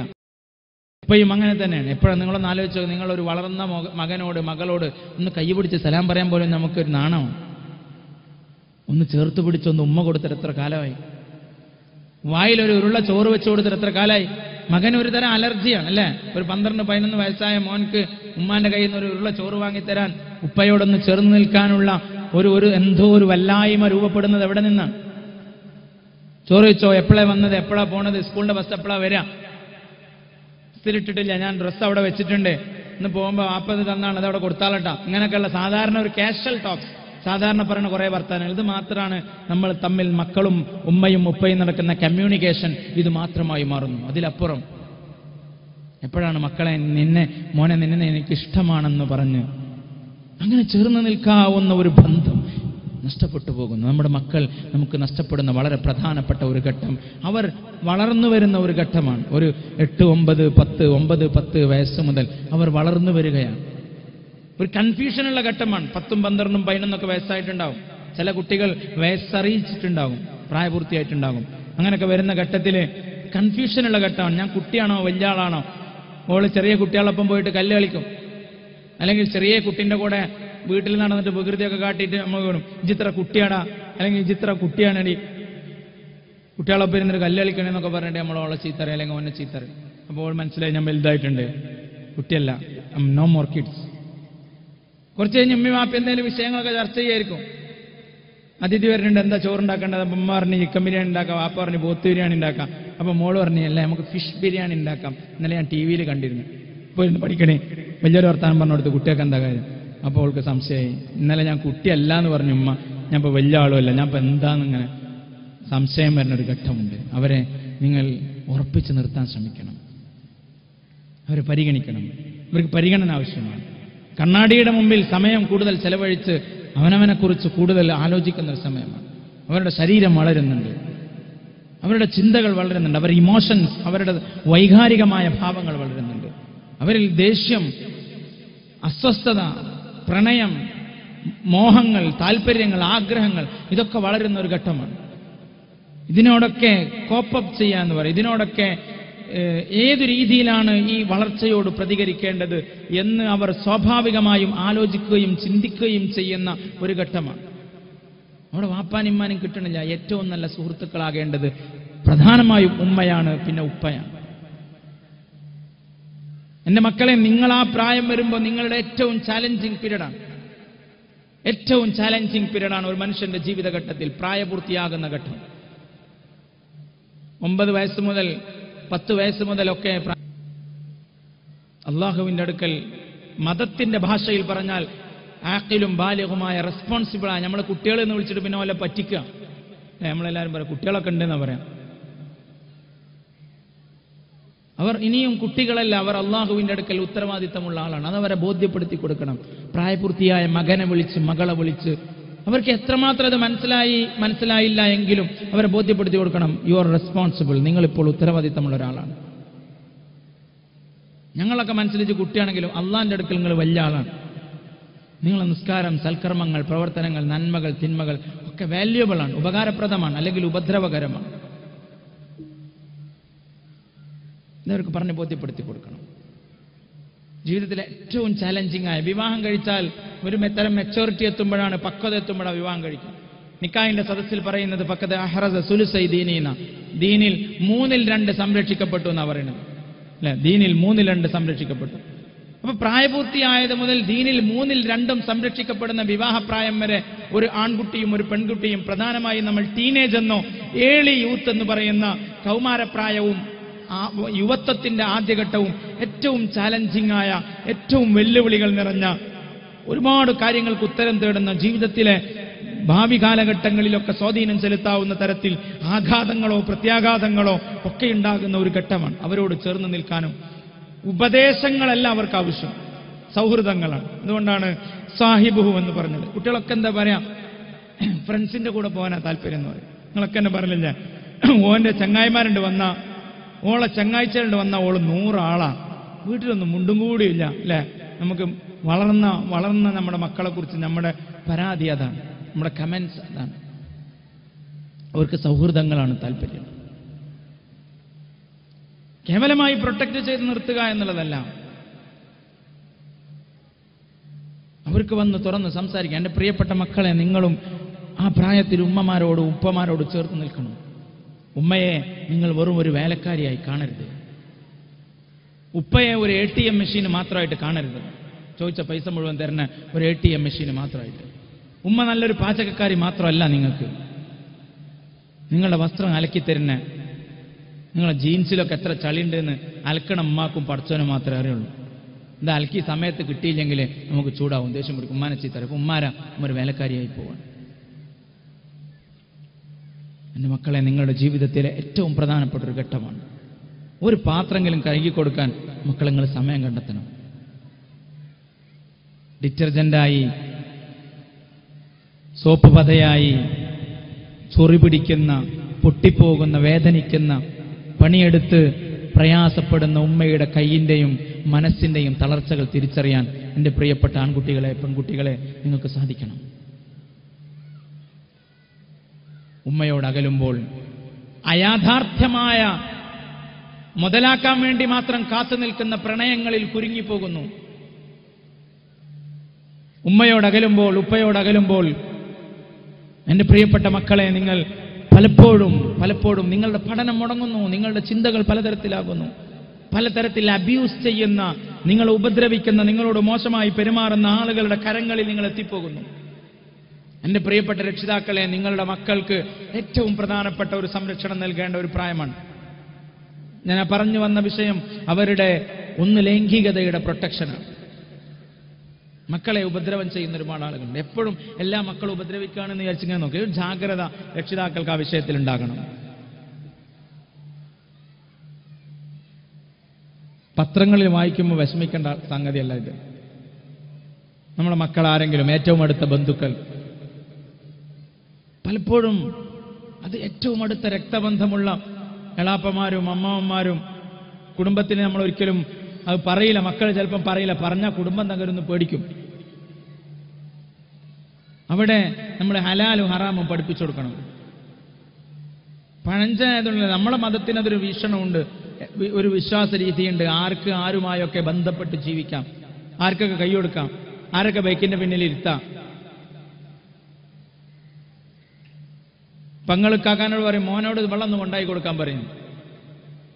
ഇത് ഞാനിവിടെ പരസ്യമായിട്ട് പറയുമ്പോൾ ഭയങ്കര പഴഞ്ചൻ മത തീവ്രവാദി അല്ലെങ്കിൽ എന്നൊക്കെ പറയും. പക്ഷേ നമുക്കിതിന്റെ മതത്തിലൊരു സംഗതിയുണ്ട്, ഒന്നും ശ്രദ്ധിക്കൂല. വിരുന്ന് വരുമ്പോൾ, സൽക്കാരങ്ങൾ നടക്കുമ്പോൾ, കുടുംബ ബന്ധങ്ങൾ ചേരുമ്പോൾ ആർക്കൊക്കെയാണ് മഹറമായ ബന്ധങ്ങൾ, ഏതൊക്കെയാണ് മഹറമല്ലാത്ത ബന്ധങ്ങൾ, ഏതൊക്കെയാണ്? മനുഷ്യന്മാരാണ്. അതിനുള്ള സാഹചര്യങ്ങൾ നമ്മുടെ വീട്ടിൽ, നിങ്ങൾ റബ്ബത്തുൽ ബൈത്താണ്, വീടിന്റെ സംരക്ഷകരാണ്. കുല്ലുക്കും റാഴീൻ വക്കുല്ലുക്കും മസ്ഊലുൻ അൻ റഅിയത്തി. നമ്മുടെ വീട്ടിൽ വ്യഭിചാരങ്ങൾ, അവിഹിത ബന്ധങ്ങൾ നടക്കരുതെന്ന് നമുക്ക് ഓർമ്മ വേണം. നമ്മുടെ മക്കൾക്ക് അത്തരം സാഹചര്യങ്ങൾ ഉണ്ടാക്കരുത്. അവർ പലപ്പോഴും കൗമാരപ്രായക്കാരാണ്. അത്തരം ചതിക്കുഴികളിൽ ചെന്ന് വീടാം, ആഗ്രഹങ്ങളിൽ ചെന്ന് വീടാം. അപ്പൊ അതിങ്ങനെ ഉപദേശിച്ച് നടക്കലല്ല, സാഹചര്യങ്ങൾ പലപ്പോഴും കൗമാരപ്രായത്തിൽ ബോധങ്ങൾ എത്തുന്നതുവരെ മക്കൾക്ക് സാഹചര്യങ്ങളിൽ നിന്ന് അകറ്റി നിർത്തുക എന്നുള്ളതാണ്. പരസ്പരം ശാരീരികമായ അട്രാക്ഷൻ ഉണ്ടാകും, ബന്ധങ്ങളുണ്ടാകും. നിങ്ങളവരെ കേൾക്കുക. വീട്ടിൽ നിന്ന് കിട്ടാത്ത സ്നേഹം വഴിയിൽ നിന്ന് കിട്ടിയാൽ, ബസ്സിൽ നിന്ന് കിട്ടിയാൽ, പോകുന്ന റോഡിൽ നിന്ന് കിട്ടിയാൽ മക്കളത് പോയി സ്വീകരിക്കും. പലപ്പോഴും കാണാനിരിക്കുന്ന ആൾ, നോക്കാനിരിക്കുന്ന ആൾ ഏതെങ്കിലും റാക്കറ്റ് കൊണ്ടുപോകാനോ ആർക്കെങ്കിലും കാഴ്ചവെക്കാനോ പണം ഉണ്ടാക്കാനോ ഇവളുടെയോ ഇവന്റെയോ ശരീരം മോഹിക്കുന്ന ആളുകളായിരിക്കാം. കൗമാരപ്രായക്കാരായ നമ്മൾ വളർന്നു എന്ന് വിചാരിക്കുന്ന, നമ്മുടെ മൊബൈലൊക്കെ എടുത്തിട്ട് ഒറ്റയ്ക്ക് ഓണാക്കാനും ഓഫാക്കാനും കളിക്കാനും നമുക്കറിയാത്ത കാര്യങ്ങളൊക്കെ ഉപയോഗിക്കാനും കഴിയുന്ന 12, 13, 14 വയസ്സായ ആൺകുട്ടികളെ നമ്മൾ വിചാരിക്കും ഓലെല്ലാം ഉഷാറായി വളർന്നിക്കണ്. അവരെപ്പോലും കഴുകന്മാർ കാത്തിരുന്ന് സ്വവർഗ ലൈംഗികതകൾക്ക് അടിമകളാക്കിക്കൊണ്ടിരിക്കുന്നു. പല മക്കളും പറയാം, അതിന്റെ ബഹിസ്ഫുരണങ്ങൾ മറ്റു പലതായി അവരിൽ വരുന്നു. നിങ്ങളുടെ ശ്രദ്ധയില്ലായ്മ മക്കളിൽ കളവുകളായി രൂപപ്പെടുന്നു. നിങ്ങൾ നല്ല സമ്പന്നനായിരിക്കും, പക്ഷെ മോളെ കുറിച്ച് ടീച്ചർ പരാതി പറയും, അല്ലെങ്കിൽ മോനെ കുറിച്ച് ടീച്ചർ പരാതി പറയും. ഓന്റെ ബോക്സ് എടുത്ത്, ഇവന്റെ ബാഗിൽ നിന്ന് പൈസ എടുത്ത്, അതൊക്കെ പറയും. എന്താ ഇവന്റെ ഇതിന് ആവശ്യം? വീട്ടിൽ ഞാൻ എന്ത് വേണമെങ്കിലും കൊടുക്കുമല്ലോ. അതല്ല, കുട്ടി നിങ്ങളുടെ ശ്രദ്ധയെ ആകർഷിക്കുകയാണ്, കുട്ടി മാനസികമായി പ്രതികരിക്കുകയാണ് നിങ്ങളോട്. ഏറ്റവും മക്കളുടെ വളർച്ചയുടെ ഏറ്റവും പ്രധാനപ്പെട്ട ഒരു ഘട്ടമാണ് കൗമാരപ്രായം. ശ്രദ്ധിക്കേണ്ട അവരുടെ വൈകാരികമായ, ശാരീരികമായ, ലൈംഗികമായ, അവരുടെ ആ ഒരു സാമൂഹികമായ വളർച്ചയോടൊപ്പം ശ്രദ്ധിക്കേണ്ട വളരെ പ്രധാനപ്പെട്ട ഒരു തലം അവരുടെ വിദ്യാഭ്യാസമാണ്. ഞാനത് കൂടി പറഞ്ഞ് അവസാനിപ്പിക്കും. വിദ്യാഭ്യാസത്തിന്റെ കാര്യത്തിൽ കൃത്യമായ ലക്ഷ്യബോധമുണ്ടാകണം, സ്വാർത്ഥതയുണ്ടാകണം.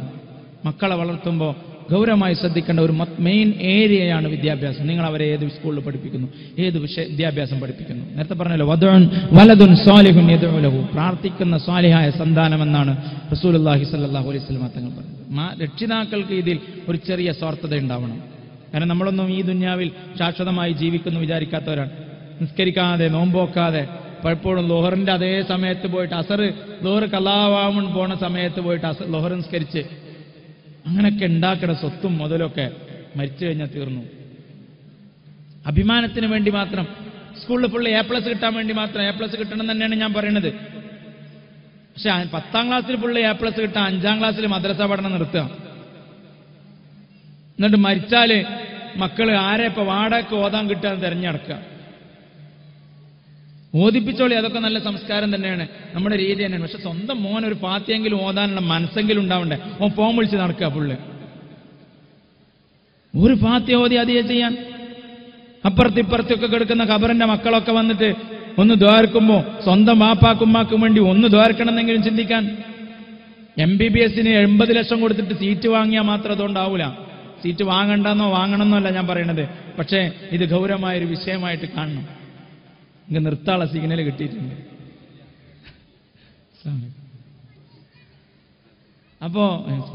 അപ്പോ നല്ല നല്ല മക്കളുടെ വിദ്യാഭ്യാസത്തെക്കുറിച്ച് ഗൗരവമായ ചിന്തകൾ നമുക്കുണ്ടാകണം. ഇപ്പൊ SLC കഴിഞ്ഞു, +2 കഴിഞ്ഞു, നമ്മൾ എന്ത് പഠിപ്പിക്കുന്നു, എവിടെ പഠിപ്പിക്കുന്നു? കുറെ പൈസ കൊടുത്ത് വിദ്യാഭ്യാസം വാങ്ങാന്നുള്ളതല്ല. മക്കൾ പറയും, ഞാൻ കേട്ടു വേദനിച്ചൊരു വാക്കാണ്. കോളേജിൽ പഠിപ്പിച്ചുകൊണ്ടിരിക്കുമ്പോൾ പാരന്റ്സ് മീറ്റ് വിളിച്ചപ്പോൾ ഒരു മോള് വിളിച്ചിട്ട് ഉമ്മാനോട് പറയാണ്, ഇക്കാക്കാനെ പറഞ്ഞാച്ചാൽ മതി, വാപ്പാനോട് വരണ്ടെന്ന് പറഞ്ഞിട്ടാണ്.